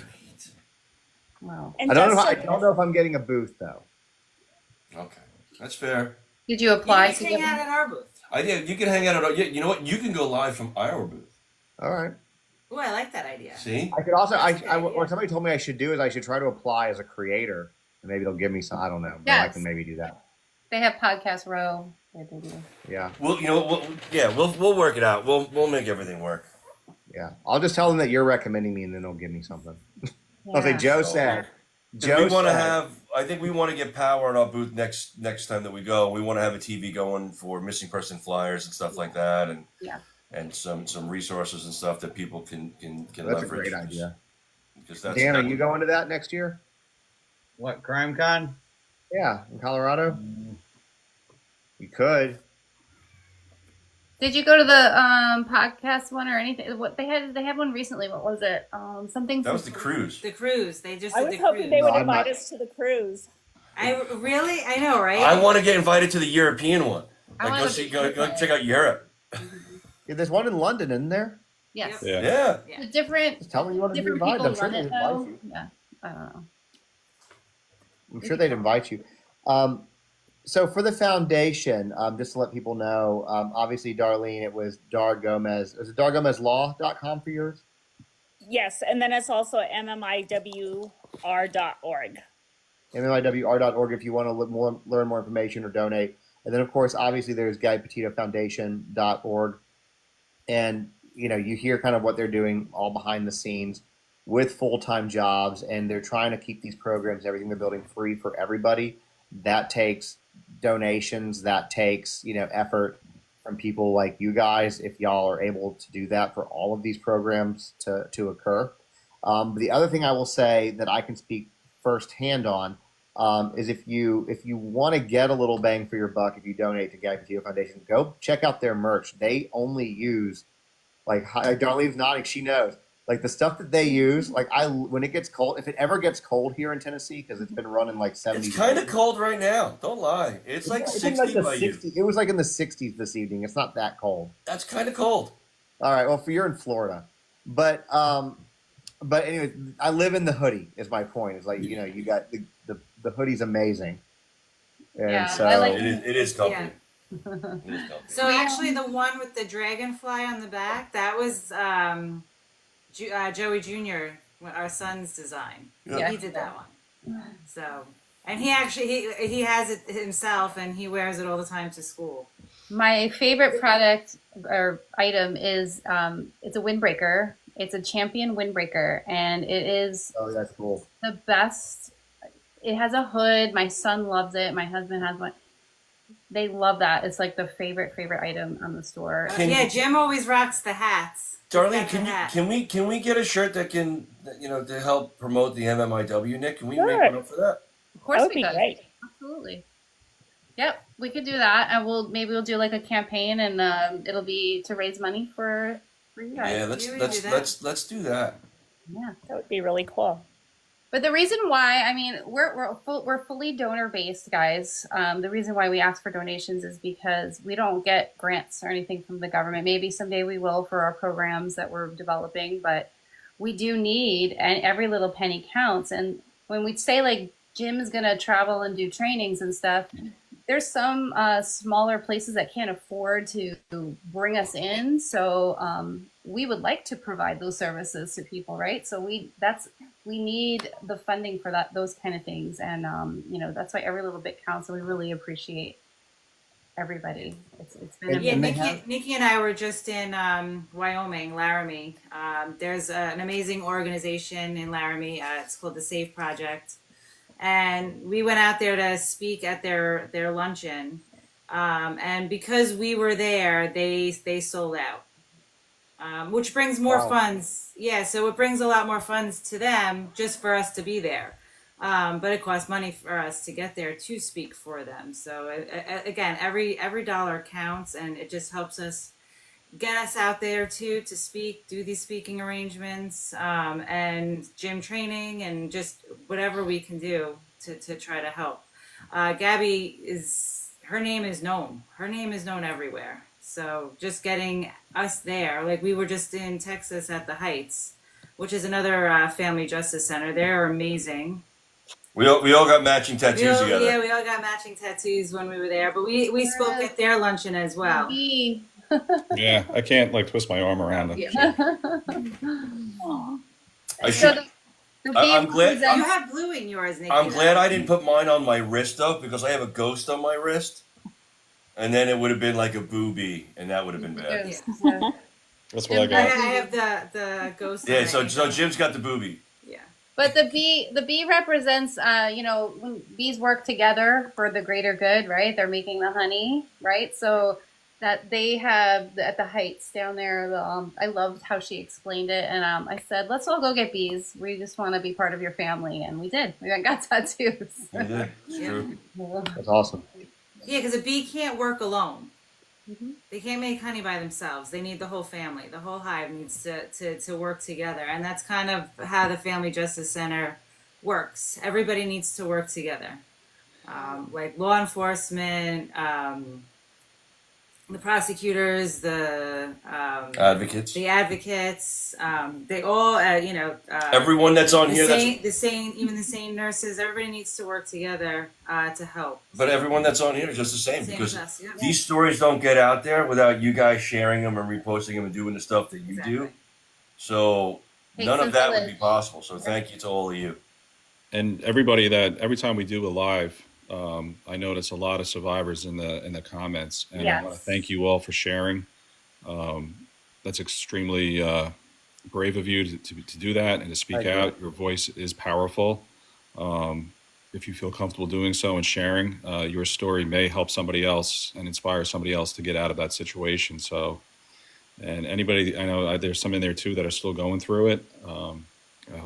We're hoping that you are connected with some resources that can help you and that you're safe. You know, I'll say Gabby's story got out there because of people on this app. You know, we were calling the networks and stuff like that, and because her story got so prevalent on TikTok, the network started calling us. You know what I mean? So it was this app that did it. And people like Justin, and everyone that's watching that helped get that to where that story needed to be, where we got her home. Others need the same attention. We got to keep doing that. So please keep sharing. Please keep reposting. Like the missing person ones. I know people seem to do it to people who look like them because they're relatable. Try to do the ones that don't look like you. Absolutely. We also have to make sure it's responsible too, though. I mean, you don't want to share stories. There's a lot of scam stories out there where you post, if it's like a yard sale on Facebook or anything, like that might not be a real story, and they might just be trying to. I see Dan shaking his head. But yes, so like there's so many scams out there for people to get clicks. So we need to just spend a few seconds looking at what you're sharing. Is it Missing in USA? Is it the Aware Foundation? Is it coming from a police department directly? Yes. So just share from a legitimate page and make sure there's a police report involved there. Is there a case number assigned to it? Is there like a contact for the police department assigned to it? We always kind of look at the name, and I'll do a quick Google search on it too to make sure that it's legit. And share it that way. If somebody put in comments are turned off, that's very suspicious. If there's no commenting, why would you not have that? Yeah. We had that same exact conversation tonight. Do what? We had that same exact conversation when I was live tonight about all these scam posts you see all over Facebook. Where I think I was in there when you. Yeah. And they when all you say were the same talking thing. about It that. says it only takes a second to share. So they want people to just share it, and then they're just scamming. So I see you said that I feel like I'm not welcome. I'm sorry you feel like you're not welcome. You are welcome. Hang out with us. Who doesn't feel welcome? I don't know. Someone in the comments. Her name was Nina in the comments. Well, they're It's a welcome. shame. Everybody's welcome here. Yeah. As long as you're cool and you're polite, then you're absolutely welcome here. why? Nikki, didn't you have a story you shared with me recently where somebody, like, you almost shared a story and then you looked into it and it turned out it was a scam? Justin, I don't remember, but it happens Maybe I'm often. full of it. When we opened the foundation, there were several different social media. Yeah, there was a big case. Remember that one? She was out in California. She mentioned Gabby's name, and I got in touch with her immediately. I was a mother looking for her adult daughter, and we started talking back and forth. She was going to California to find her daughter. I think they started a GoFundMe, and it was like the cops were being sketchy. So I was like, what's going on here? And then I just started feeling weird about it, and then people started finding out that it was a scam. And wasn't he going on TikToks and on lives and like bashing everybody and just like the stepdad or something? Is that the same case? But it's the same one. Yeah, but you're gonna get those. You get those. But you know what? In all honesty, people need help, and I'd rather you share it. Especially if just share the stories. I hate to say it like that, but because it's hard. It's hard to tell who's scamming you, not like that. But at the end of the day, if it comes from Justin or Darlene or Dan, Jim, myself, if we share them, please reshare them. Yeah, if it's a reliable source, then yes, Nikki of course, share it. But if it's from like a yard sale, most likely it's not real. And I just want to say, sorry, Justin, go ahead. I was saying, Joe, like when he was saying you can trust it from all these people, he just left you out. I was just giving him a hard time. No, Nikki and Joe. I was just giving you shit, Joe. Well, so close. I want to say when you're following like a missing persons case, like say Sebastian Rogers, you are not the person that's there to solve the case. You're not there to accuse anyone of anything.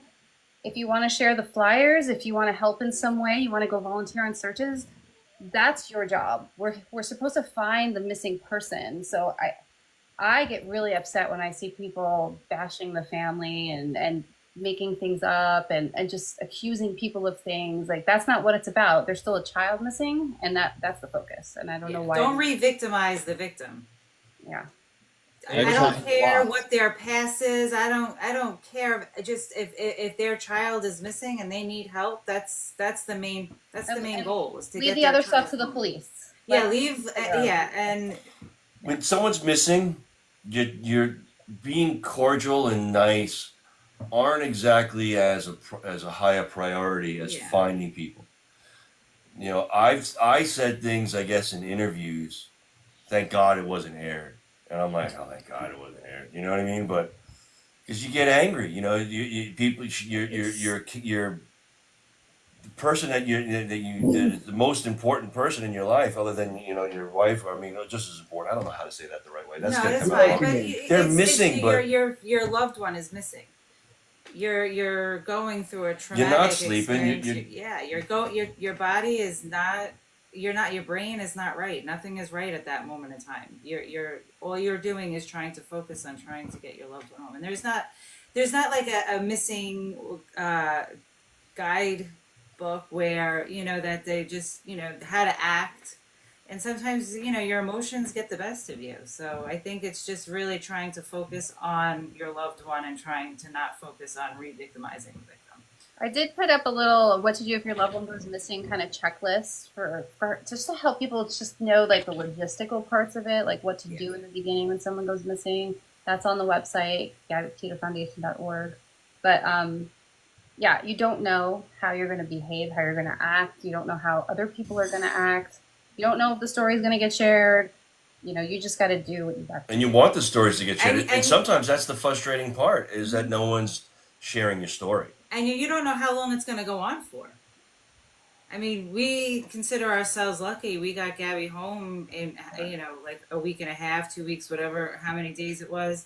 I mean, some people are doing this for I mean, Darlene, how long have you been doing Yeah. it for 20 something years, right? Yeah, it'll be 24 years on March 9th. Yeah, so And that's the stuff that people don't think about. You know what I mean? Like Daniel Robinson. You know what I mean? Darlene, you know, I remember when Gabby was missing. You know, and we already we knew the outcome, but like any blonde person I would see that was semi short, you know what I mean? And like, oh my God, you know what I mean? Like, you can't help it. You know what I mean? So, and imagine having those emotions and those feelings for 20 years plus. I don't know how I would be able to do it, to be honest with you. And my heart breaks for anyone that has to. I think for me, because we came so close, because in May there was bones that were found that we thought were Melissa's. So for Yeah. literally 6 weeks, I couldn't sleep. I was anxious, and then, we were told in August that there was potentially going to be a search done, and then I didn't hear anything, and then finally we got the word, like a week prior, and so it was like that whole week trying to be in a space where you want to be positive instead of like looking back and thinking, gosh, what if this search would have happened 23 and a half years ago? And then, being so anxious up to even that morning where I'm like, okay, it's either we're going to find something or we're not.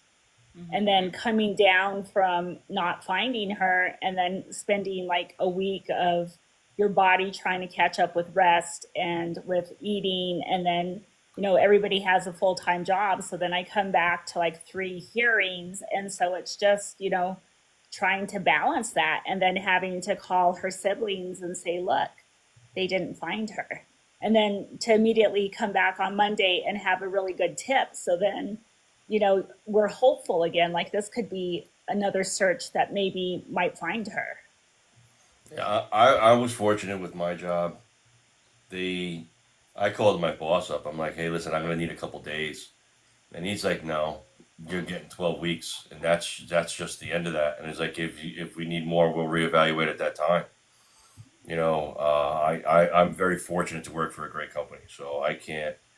You know, not everybody has that ability. You know what I mean? Or companies that have that. I guess the resources to do it. So it is. It's I hear the stories. I talk to a lot of people. It's extremely difficult. It's extremely difficult just to get them on websites. You know how many websites you have to go through, especially if they're over 18. You got to go to every single website, every missing person page, give them the information. Sometimes the information isn't accurate, so because you're only at the mercy of the people who are typing it in. You know what I mean? And so it's really really cumbersome, and we got to get a better system out there. And we're working on stuff. We got some stuff behind the scenes that we're working on, and hopefully that'll come to fruition soon. Do y'all, and I know I've had this conversation with y'all, but do y'all want to talk about the people so they kind of understand how difficult it is to report somebody that's over 18 that's missing? We had a difficult time, and Gabby was 22, and it took Nikki basically crying on the floor in a precinct to report her. I you sat on the phone for Yeah. a couple days straight, just trying to get her, going back and forth. Yeah. I actually made some threats, polite threats. You did threat. threats. Yeah, you threat.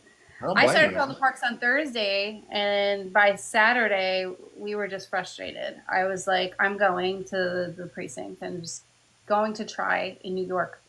Thankfully, the woman detective, she's amazing, Tracy, and she just listened to me. She listened to me as a mom. I think she saw my pain, and thankfully, she's the one that got the police to find out that Brian was home without Gabby. Yeah, because wasn't it something like they first told you that you had to report it in Florida, but then she was in Wyoming, so you had to report it in Wyoming, and then they were like, well, Yeah, so it was. I called Florida. They're like, it's from her last 100% known location. So my last location that I could verify, right, was in Utah because I sent her pizza. That was the last verifiable one. I knew she was in Jackson. Well, yeah, but I couldn't verify it. She told us, but I didn't know for sure, like if they got there yet. And So I called Utah, and Utah's like, well, it goes by her driver's license. What's a driver's license say? And I was like, well, she's from Florida. Like, well, you have to do it from Florida. And it was back and forth for the better part of a day and a half. It was like ping pong. Yeah. Yeah. Everybody was And doing like I this. said, Who wants to take it? I called so much that they knew it was me when I called. You know what I mean? Like they would actually say, hi, Joe. You know what I mean? So I think too, when your loved one goes missing, you have to be persistent. You have to advocate for your loved one. That you're going to do it more than anybody else. So if you're not advocating for your loved one, then they're not going to take you as seriously. So you have to do the groundwork. but even if you're over 18, it's still difficult. It's still, They still won't believe you. it's still hard. It's still hard, but you have to notify, the missing organizations. You have to notify the news out, call the news outlets and try to get them, on there. You have to do your own TikToks. You have to put the pressure out on the law enforcement sometimes. I mean, you have to have that persistent, and sometimes if you don't have that, you risk not getting your information out there to find your loved one. I don't want to scare anybody. But like when someone goes missing, like 600,000 people go missing a year. Most are found relatively quick. Like people, most are found, because everyone today has a phone and footprint and all this other stuff. It's the 10% that's really not. And I'll tell you here's a bigger problem, and Darlene can speak to this too. When coroners or medical examiner, when a body is found, so every year 4,400 bodies are found that go unclaimed, right? And if no one claims those bodies over 30, 60, 90 days, depending on the area, depending on the protocols that the coroner has or the medical examiner has, they don't take that DNA and send it somewhere and store it. They dispose of the body in its entirety. So there's a no name, no DNA, no nothing. And that person who's missing, because they're a missing person, is looking for them, and they could possibly never know that they were found, and because they didn't collect the DNA and didn't store that information. So there's thousands upon thousands of people on missing person websites and stuff like that will never be, closed because those bodies have already been discarded. Some of the medical examiner's office keep them, and they just sit in Tupperware, basically, in a closet somewhere. Our medical examiner here has at least 30 sets of human remains just sitting there. And Othram actually just solved a 30-year-old missing persons case out of that medical examiner's office. So, I mean, there are companies out there that have the technology that can identify these through genetic genealogy, and they can start to identify some of these remains, but Well, it takes time and money. And you just Time had a and money. company like 23andMe. I think they just claimed bankruptcy, right? Or going into bankruptcy. You know what I mean? Where, all the DNA data. I don't know what's going to happen with it, but there's valuable information that could be utilized. It really is it's a horrible shame. I found out I had a sister on 23andMe. Oh no. My mother-in-law found out she had a sister too. Yeah. Yeah, I met her. She's amazing. She's got a daughter that looked like Gabby. We told her to stay inside when Gabby was missing because she looked a lot like Gabby. But she's really she's so short. much Though. like her. She got the short end of the gene pool. She's only like What did you say, 4'10". Nikki? I said she looks so much like her. It's Like Yeah. literally the short end. Yeah, she's literally the short end. She's like 4'10", 4'11". Me and my brother tease. My brother's 6'5". I'm 6'3", so we get to tease her a little bit. We were up in New York for our golf outing, and at the golf outing, I'm talking to her. I just started crying. Yeah, Because she talks like her. She her whole mannerisms. Her mouth moves the same exact way. I'm sorry. I have to walk away. I felt terrible, but it was so hard. In talking, I'll share. Real quick, What? I gotta jump out. I gotta get my little one situated here. Okay, talk to you later, Dan. Yeah, I mean, listen, it's got to be. Dan, I'll see you later, man. Thank you for joining. Thank thank you. It was nice to meet you, Dan. Nice meeting you. All right, Darlene, Justin, reach out to me. What was that? They were trying to connect I can help you Darlene with and him because flyers he's in and everything Oklahoma. like that. Okay. All right. Dan, Justin, you have Dan's number? I'm sure I can get it. Okay. All right, because we'll send the contact info.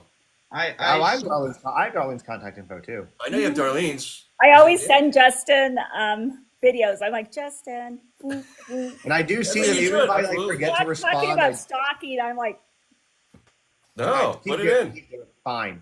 It's fine. It's persistence. It's like We'll get you two in that's touch how then. But he yeah, y'all is. can also follow each other and then chat. But But Alyssa should be done putting Vic down now. I'm just saying. Like, well, at this I point. told her, I said she's ignoring me because here's the thing: I invite her in here because she's in the room. Look, I'm gonna invite her right now. And I said, come up for Joe. I said that to her like an hour ago. I'm like, come up for Joe. I'm gonna invite her again. Alyssa, I know you're in here, so real quick, I'll share something with you about DNA, and this is kind of an interesting story since we're talking about a lot of heavy stuff. This is still heavy, but not as. So apparently and I don't know if you saw this story, I did a video on it, but apparently they were remodeling a home in the 1970s, late 70s, and they found a partial skull in the wall. I did not hear this story. Huh? I did not hear this story. Okay, they found a partial skull in the wall, and then they sent that information was put into evidence, and they were sent to Northern Illinois University Anthropology Department, which confirmed that they were human. And then they were able to determine through testing, even then, I guess, that the skull may have belonged to a woman who was in her mid-20s at the time of her death, right? And that they were much older than the discovery date. So then the case grew cold in 79, and then they lost it. So basically it went into storage at a museum, and the museums were doing inventory audits in 21, and they found it, and they reopened the case, and now there's a lot more technology than there was in the late 70s, right? So what they determined was it was a woman or a girl who they believe died during childbirth when she was 17 in 1866. Oh wow. Wow. And they don't, but what was weird is that they had found that she had been buried at a place that was farther away from this.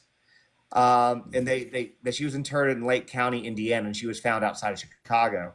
But all they can figure is that she was probably a victim of grave robbers, because apparently back then they would dig up bodies to sell them for people who were studying the human anatomy and things like that. So that's what they think happened. But I just figured that was an interesting story that wasn't too heavy, but interesting.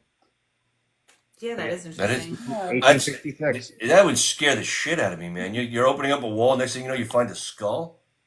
Partial skull. I should have did that when I sold my house. Like when I rebuilt the room, I should have put like one of those fake skeletons behind the wall. A lot of people do that. A lot of people do that. People do that. Like I saw somebody doing the kitchen, they put it like behind like the empty space. And so whenever somebody goes to do the countertops in the future, they'll pull it off, and they have a guy with like a hat on and like some tools and like my wedding band, I sheetrocked behind the wall. Accidentally, I took it off not to get plaster on it, and then I sheetrocked it behind the wall. So, and you think it's there? I'm pretty sure it's there. I got it tattooed instead, but whatever. Now you can't lose that one. Yeah, no, this one I can't lose. So somebody, Bree, you're saying your kid was upset because the bananas were yellow one time? That's funny. The things that kids get upset about. Like he was upset because bananas were yellow. Like we were talking about this. Yeah, if you give them the wrong color plate, you're screwed. You have to give them, My son used to say this because he was like 3, and he's when something was bothering him. Yeah, we tease him about it to this day. He's like, when something was bothering him, he's like, this makes me annoying, and we would turn around and be like, yes, it does. and now we tease him with that to this day. So amazing, I love it. What else do you guys want to share? Because I know it's late where y'all are. I know it's after midnight for all of you guys. Well, not for Darlene and me, but for you guys. What else do y'all want to share before I let you guys go to bed, if anything? Johnny, we got some cool stuff going on. You know what I mean? Like I said, Nikki and Tara with the DV, me and legislative gym training. We got some other stuff that we're working on behind the scenes that might come to fruition soon. That would be pretty cool. I don't know what else we can say about all the other stuff we have going on with like. Well, we have another golf outing coming up. Yeah, so that's June 6th. So we definitely. Are you forcing him to play in that one too? That will be in New York. Yeah, the guys can play, of course. She realized she wouldn't want me bothering her. Yeah, he's gonna drive during the event anyway. So yeah. We're going to start sending save the dates out for that because sponsorships will be available and tickets will be available, I guess, in February. And CrimeCon's going to be donating again to hopefully So they said they would. Okay. The tickets The that they same did, thing? the same thing that they did last time. They'll have rooms and Definitely everything, which is really cool. want to do some kind of art show, art auction, art gala, something like that, because Gabby was an artist. We want it to be based with local artists, survivors, just people that want to create pieces that represent what we represent, Have you basically. considered, and you might not want to do this, have you considered maybe doing some limited runs, like really high quality prints of her artwork and having that as part of the auction? Like when I say limited runs, like maybe 10 or I'm something the like Thinking, holdout. we're thinking about Uh, it. I'm the holdout. I don't know if I can let that go yet. I We're, think Well, we we you want wanted know, to to, not if the we do a original big Joe. art show, we would do it. We would like to have them there. Yeah, Because no, I I'm want not saying something the for originals. us. Joe, I'm not I I saying think know. a you. book No, or not something. original. I No, know. no, I would no. never do. But then I'm selfish. I'm like, those are ours. You know what I mean? Like it's something that I I just get that. personal There's for a, us. You well, know we what I have a mean? lot, so maybe we can write some kind of book or something for people to be able This to is like look at her art and enjoy it, or A book's a great idea. People would something buy where we that. can share her art, like some of her art. We can always have a couple of pieces that we keep to ourselves, but yeah, some of her art should be shared to the world. All Yeah. right. You know what? We'll leave it to the comments. If people in the comments think we should share some of her art, it can't be all. Let us know. All Here's what right. I'm Because going to say as their I'm a vote. You little know what? We can do a selfish with poll. it. I'm Look, the we can do a poll. holdout. I know I'm the holdout. I'm going to do a poll. We can do this. Oh Okay, boy. a poll and then bedtime after that. There you Hold go. on. Yeah. Let me do the poll. Custom, standard. Can, We'll do it. We'll run it for 2 minutes. can Let I me go back create. to a question? It was a while back, and I Yeah. think Sarah Dawn asked a question earlier on, and she was asking, do we think the courts are going to start considering? I believe it was mental abuse. And emotional. Coercive control. Yeah, Coercive. so there's a lot more talk going into it, coercive control, because in every DV case, it starts with coercive control. I think the UK is the only one right now that really has any type of legislation Sorry. where they can arrest people for mental abuse. And California. I think California passed California something. has some of it. Yeah, Some of it, I think. Yeah, there's like 4 states, 4 or 5 yeah, states But again, it's on an that individual have it, but basis. it's on an individual it's basis, and yeah. it's something that yeah, they're trying to bring more to light because I believe New York has something written. I think it's still sitting. It's sitting somewhere. I think in the House that it just hasn't gone through yet, but it is sitting there. Legislation goes slow. It really People don't goes understand. slow. It's like watching paint dry. It really is. It's brutal. legislation's good, but they have to follow up on it and they have to prosecute them for it. Otherwise, it's just a piece of paper. All right. So for everyone that's in here or coming in here, there's a poll that Justin put out to figure out if we should allow some of Gabby's artworks to be put in print. Joe, guess what? It's already What? it's at 98% yes already. So I mean, it's gonna finish high.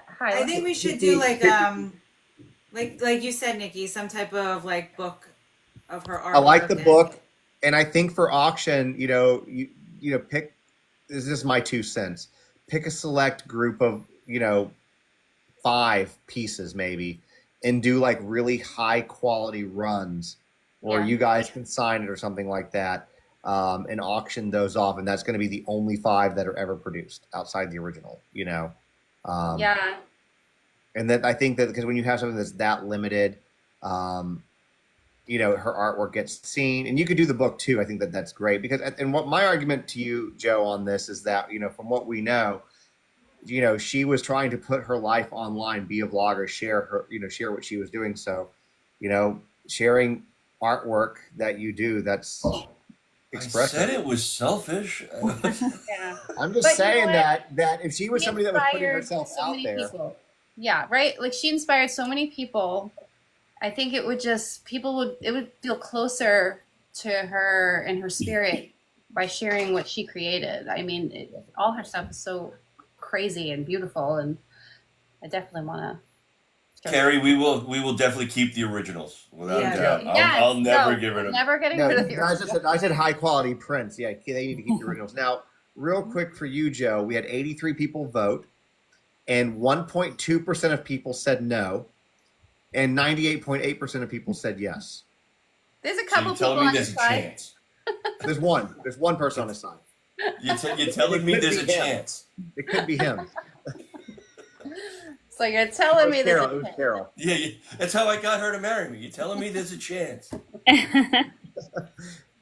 Yeah, there's a chance, but the poll's over, so we're not going to recount the votes. It's what they are. But I get what you're saying. But that's what You're voted what I'm out. saying. Keep ones that are very special to you. Pick, like I said, a handful, 3 to 5. Run those off for auction. To help. Raise money for the foundation. What you guys are doing to help continue the mission that you guys have, which is also in her name. That's my argument to you, Joe. I'm also in sales forever, by the way. So, Whatever. Come work for me. So, hire me. I'll take a job from you. Before we get off tonight, too, I wanted to ask Darlene to share how can people help share Melissa's story as well? Yeah, I think it's definitely sharing her flyers and sharing just the stories that are like on NBC News, Dateline, Fox did a podcast on her, The New Yorker. We're just really trying to get the people who live in Archuleta County to know about her, because that's where she pretty much stayed and that's where she was living. Okay.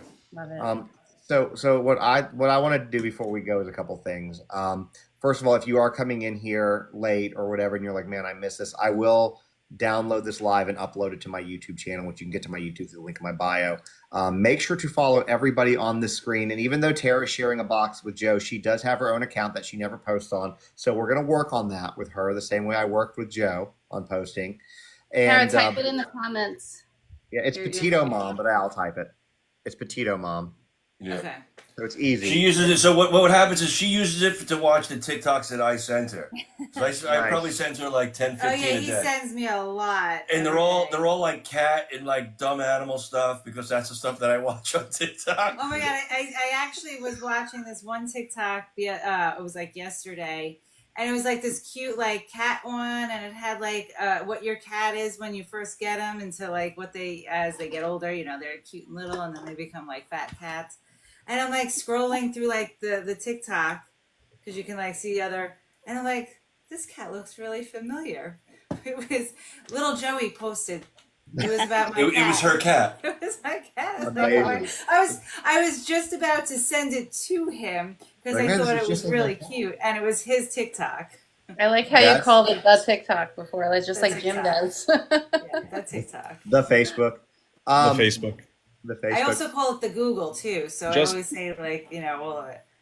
Hey, Nick, just because I saw him in the comments, do you want to mention where we're going next Saturday, what we're doing, the vigil? Oh, yeah. Oh my God. Yes. So we're going to Orlando to a vigil for Vladek Hassel, who went missing out of Orlando 3 years ago.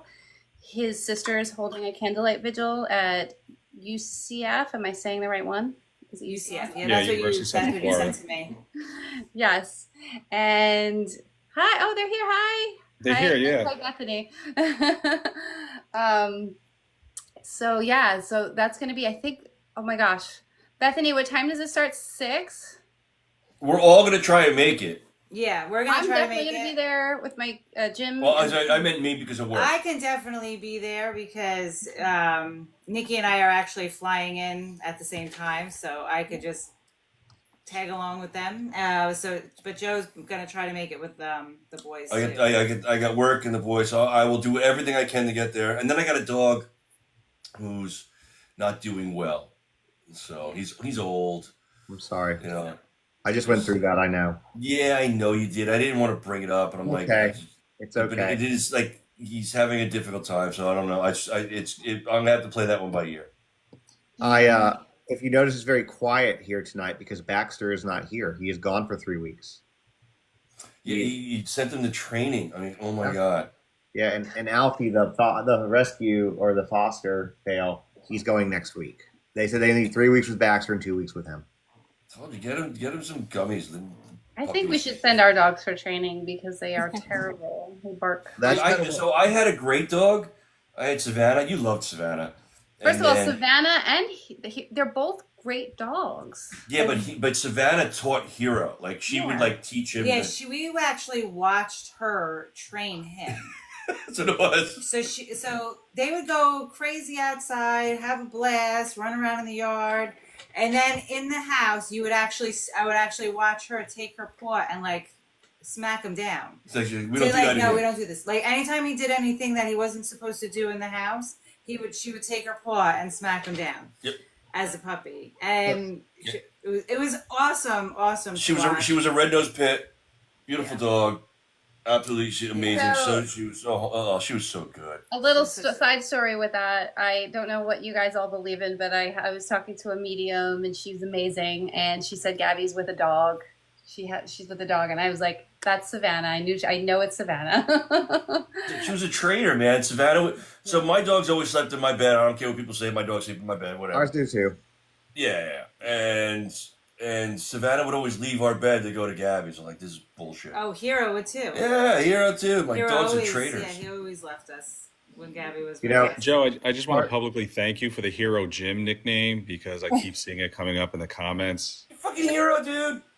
We name our dog after you. He's Papa Petito. No, the best. Here's the best. So you guys know JB, right? Oh, this is awesome. This is the best part. You guys know JB, right? JB Bayuno, and he has a son. His son's name's JJ. Do you know what the J stand for? Huh? Joseph and Jim. Joseph James. Joseph James. That's all. No. He says no. I don't know. Coincidence. It's a coincidence. You should say yes. Pit bulls are the best breeds, by the way. I see that. Pitties are amazing. Albella, yeah. They're the best breed to me. It's the only breed I'll ever have. Oh, yeah, they're the best. Going to the training thing about the dog training. So Baxter learned from Zoe, and look, I love Zoe, but Zoe could be an asshole. Okay, let's just call it what it was. And so if not, then Alfie's going to pick up the habits from Zoe too. And we're like, we just need to end all of this right here of all of Zoe's bad habits that they picked up. But anyway, so I get that is what I'm saying. And he's been our cat is the asshole. Well, I get that makes sense. Yeah, she's the asshole. She gets it from her mama. Oh, she's just like she knows her boundaries and she lets you know. Dude, them. she's a messed up cat. She's fucked up. She's a real hunter. Like she loves to she gets all the lizards and any snakes that come in our lanai. Like she goes insane for them. We call her ISIS because she's a terrorist, dude. She holds you hostage. Oh yeah. She don't let her mom go down to the room. Her mom will come visit. She doesn't like her mom. She hates my mother. And she'll sit in a doorway of the room and be like, "You're not leaving." That's funny. Jim, when are we going to play golf, dude? We got to get together and play around. I'm nursing a bad back right now, so I haven't played in a while. I had that issue for 3 weeks, and I'm like, I went out yesterday. This I went out going to on. play 9. I needed to get out of the house. I had that committee meeting. I was really stressed. I think I said I was on the text. I said I was going to do some shots, but I went and played golf instead. Yeah, this has been going on since Hurricane Helene when I was helping my cousin move all of his stuff out of his house, his flooded house, and it has been right since then. So I'm at an age where I can't help anybody move anymore. I won't. I'll hire movers. Yeah, no, I can't. I'm at that point. I just no, I'm not going to help move. Absolutely. Yeah, I'll hire somebody. No, yes, I hurt my back because I got drunk on a golf course and I was playing, and I tried to grip it and rip it. Nice. So nice. It happens, man. It does. Well, I appreciate you guys all coming on, and Darlene, I appreciate having you kind of as a surprise. A couple things. Again, everybody follow everyone here. And I'll say this too, Darlene. So TikTok basically said I can do this as often as I want them to, and maybe we need to do a thing with you. And if obviously if any of y'all want to join with that, again, we love having you guys. We know that. I love you guys. But we could do that and really kind of break down everything that you're doing and maybe really inform people, about, number one, a lot of people don't know about the challenge with MMIW or that it even exists. Maybe have that education and then kind of what you've been doing and do for it, maybe really get a little bit more awareness around it. Yeah, I would love that. And I think it would be also great to have Jim and Nikki talk about their experience coming out for Jamie Ozzy's case. Oh. Yeah. Well, Actually, Oh yeah, me and Jim. Jim and Tara. Yeah, it's Jim and okay. Tara. I gotta do this. I'm sorry. I gotta do this. Yes, you have to. I know this story. Hold Go on. for it. I gotta do this. Please, did you try to have my wife sleep with Jim? Of course not. Never. Look at this. Look. No, it's okay, Darlene. I know it gets confusing. You guys look the same. I did. I was like, oh, you guys have your own room. Here you go. And then I was like, why are there bags out here? Yeah, so we get out there to Arizona, and Darlene gets the Airbnb. We're all staying in the Airbnb, and she's like, we get there, and she's like, oh yeah, you guys can have the master bedroom. I did. I was like, I don't know about that. No. Yes, I did. It's great. It's great. They're not going to let you live that down. I heard that story in Vegas too. It was pretty, yeah. And then I was like, oops. And then there was like a room with 2 beds, and they're like, no, that won't work either. Yeah. Hey Jim, you apparently triggered a thing that I've never seen before. Now it says verify natural disaster info. I've never seen that before, but you apparently triggered that. Yeah, I just saw that on the bottom there. I was like, yeah, it's probably because I mentioned Helene earlier. Yeah. Hurricanes. Can't take you anywhere. But yeah, that's a good idea. So have Tara and Jim join Darlene, because they were out there for the, helping, and they probably have some good insight because they were there in person. So I don't know if I told you, Darlene, when we were in Vegas, not too long after that, we were doing a workshop there, and I brought the Navajo Nation flag with me because, that was one of the things, like when you're doing this work, make sure you bring it and you're representing us. And I had it there with me, and there was a girl in the class, and she was like, that can't be what I think it is. And I'm like, well, what do you think it is? She's like, can you open it up and show me? And she was from the Navajo Nation, and like she was like in tears, like she couldn't believe it. And so that was such an honor. I wasn't expecting that. We have a picture of it. I got to find it somewhere, but it was really nice. We said it 3.5 years ago, like, or 3, whatever it was. Everybody deserves the same attention, and we meant it. And we're not going to stop, dude. I don't think you guys, I think you guys understand that we're not stopping.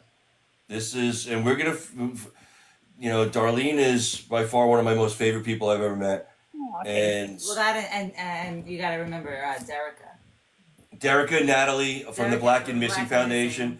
I can't. Oh God, Derica is hysterical. Natalie, I love, because me and Natalie we'll give barbs back at each other, which is really. And Derica just sits back and laughs at both of us, which is awesome. But, Joe, would they want to come on something like this? I'm sure they would. Yeah. Absolutely, they would. Then let's. Is it anything that talks about missing people and trying to help others? They're about, you know what I mean? And just as we are, just as Darlene is, and absolutely, you know what? I'll facilitate that. I will. Yeah. So, and for Darlene, here's what I got going on. So next weekend I'm out of town, so I'm not going to be doing this. And then the following weekend, I committed. He's not coming to Florida though. He's going to New York, whatever. You know what? You could go to New York. You always are going to New York. I did. I was just in New York a couple weeks ago for a wedding. I only went for like the day though. I've been wanting to go home and visit. I want to go visit. Well, come visit. No, now it's too cold. Whatever. That's what they make coats for. And now they make coats that you can charge in their heels. You know how hard it is to pack for winter? It's a bigger suitcase. You gotta, look, it's 40 degrees there, man. That's 4 degrees above freezing. Two bags for free on Southwest. Plus a carry-on. And a personal item. But anyway, so the 23rd, I committed that to one of Diddy's victims. So we're going to do that one. And then, but I think the 30th is when we'll be coming back from New York. What about the 7th for you, Darlene? Can you make that work? Yeah, I don't think I have anything on the 7th. Okay. You can't do, Tara can't do the 7th. Yeah, we're going to have family here.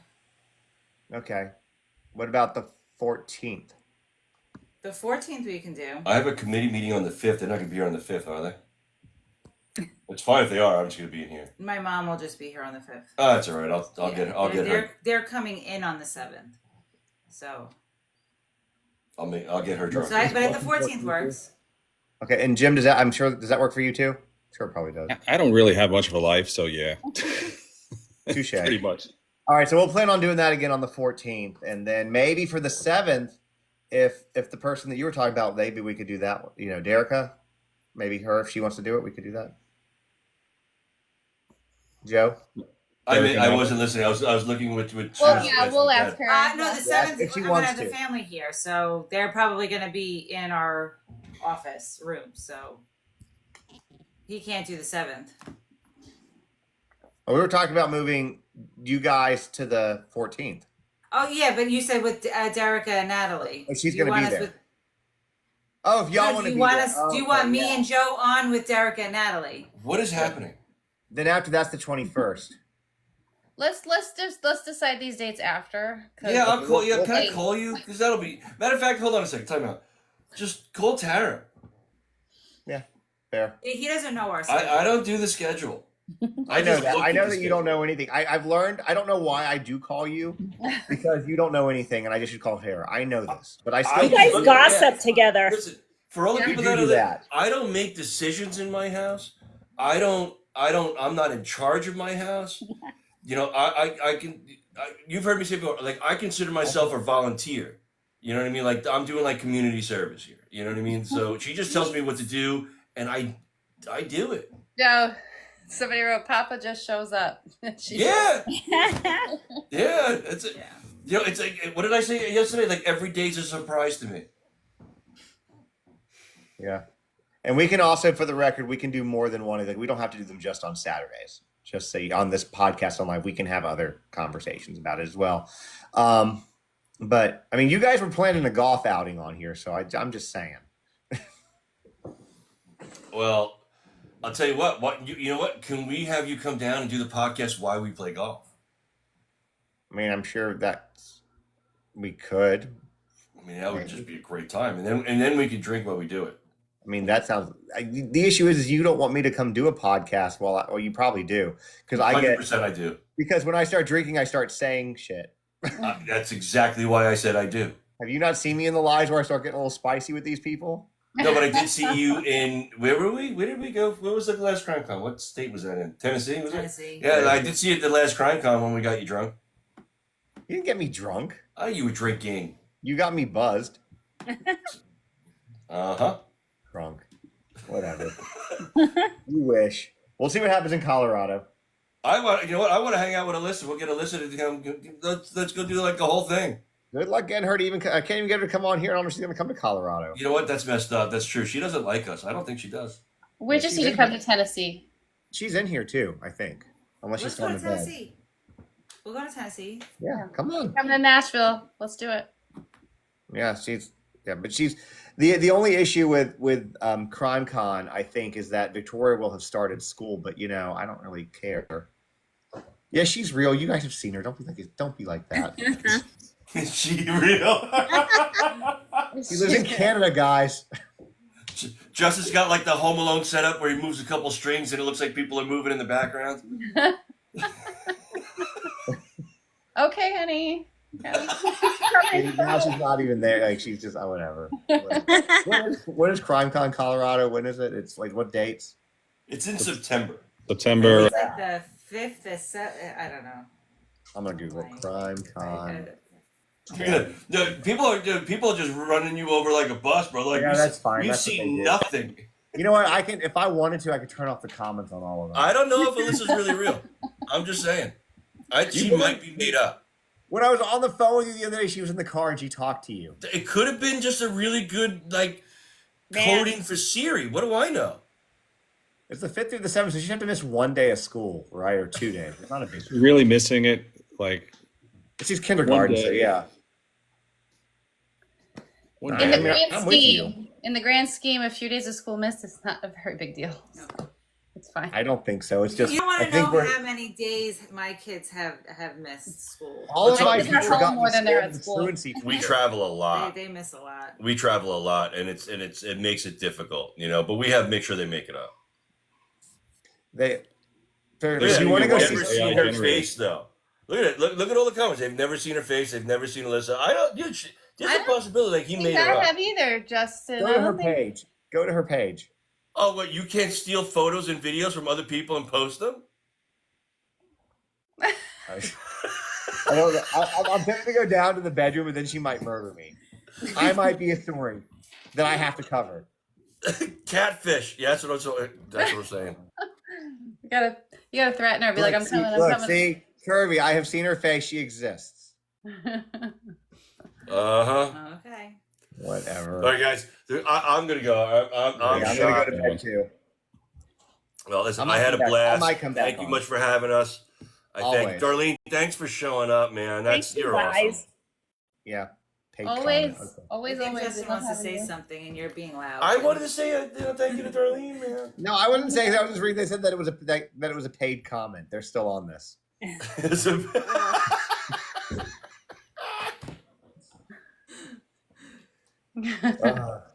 Whatever. All right. But no, anytime you guys know that anytime y'all need to boost anything that y'all are doing, I will always do that. So just let me know. Thank you. Guys, so much. Appreciate it. Guys, good night, Thanks, everyone. everyone. And thank you to all that came to hang out with us. I appreciate it. So make sure to follow everybody, and I will I'll download this and put it up on YouTube for those of y'all who came in late and missed it. It's good to see you, Darlene. Good night, you guys. Right, Good night, guys. Good night. All right, thanks, Darlene. Justin. Thank you. How do I get out of here now? I don't Just- I'll handle it, Joe. I'll handle it. Okay.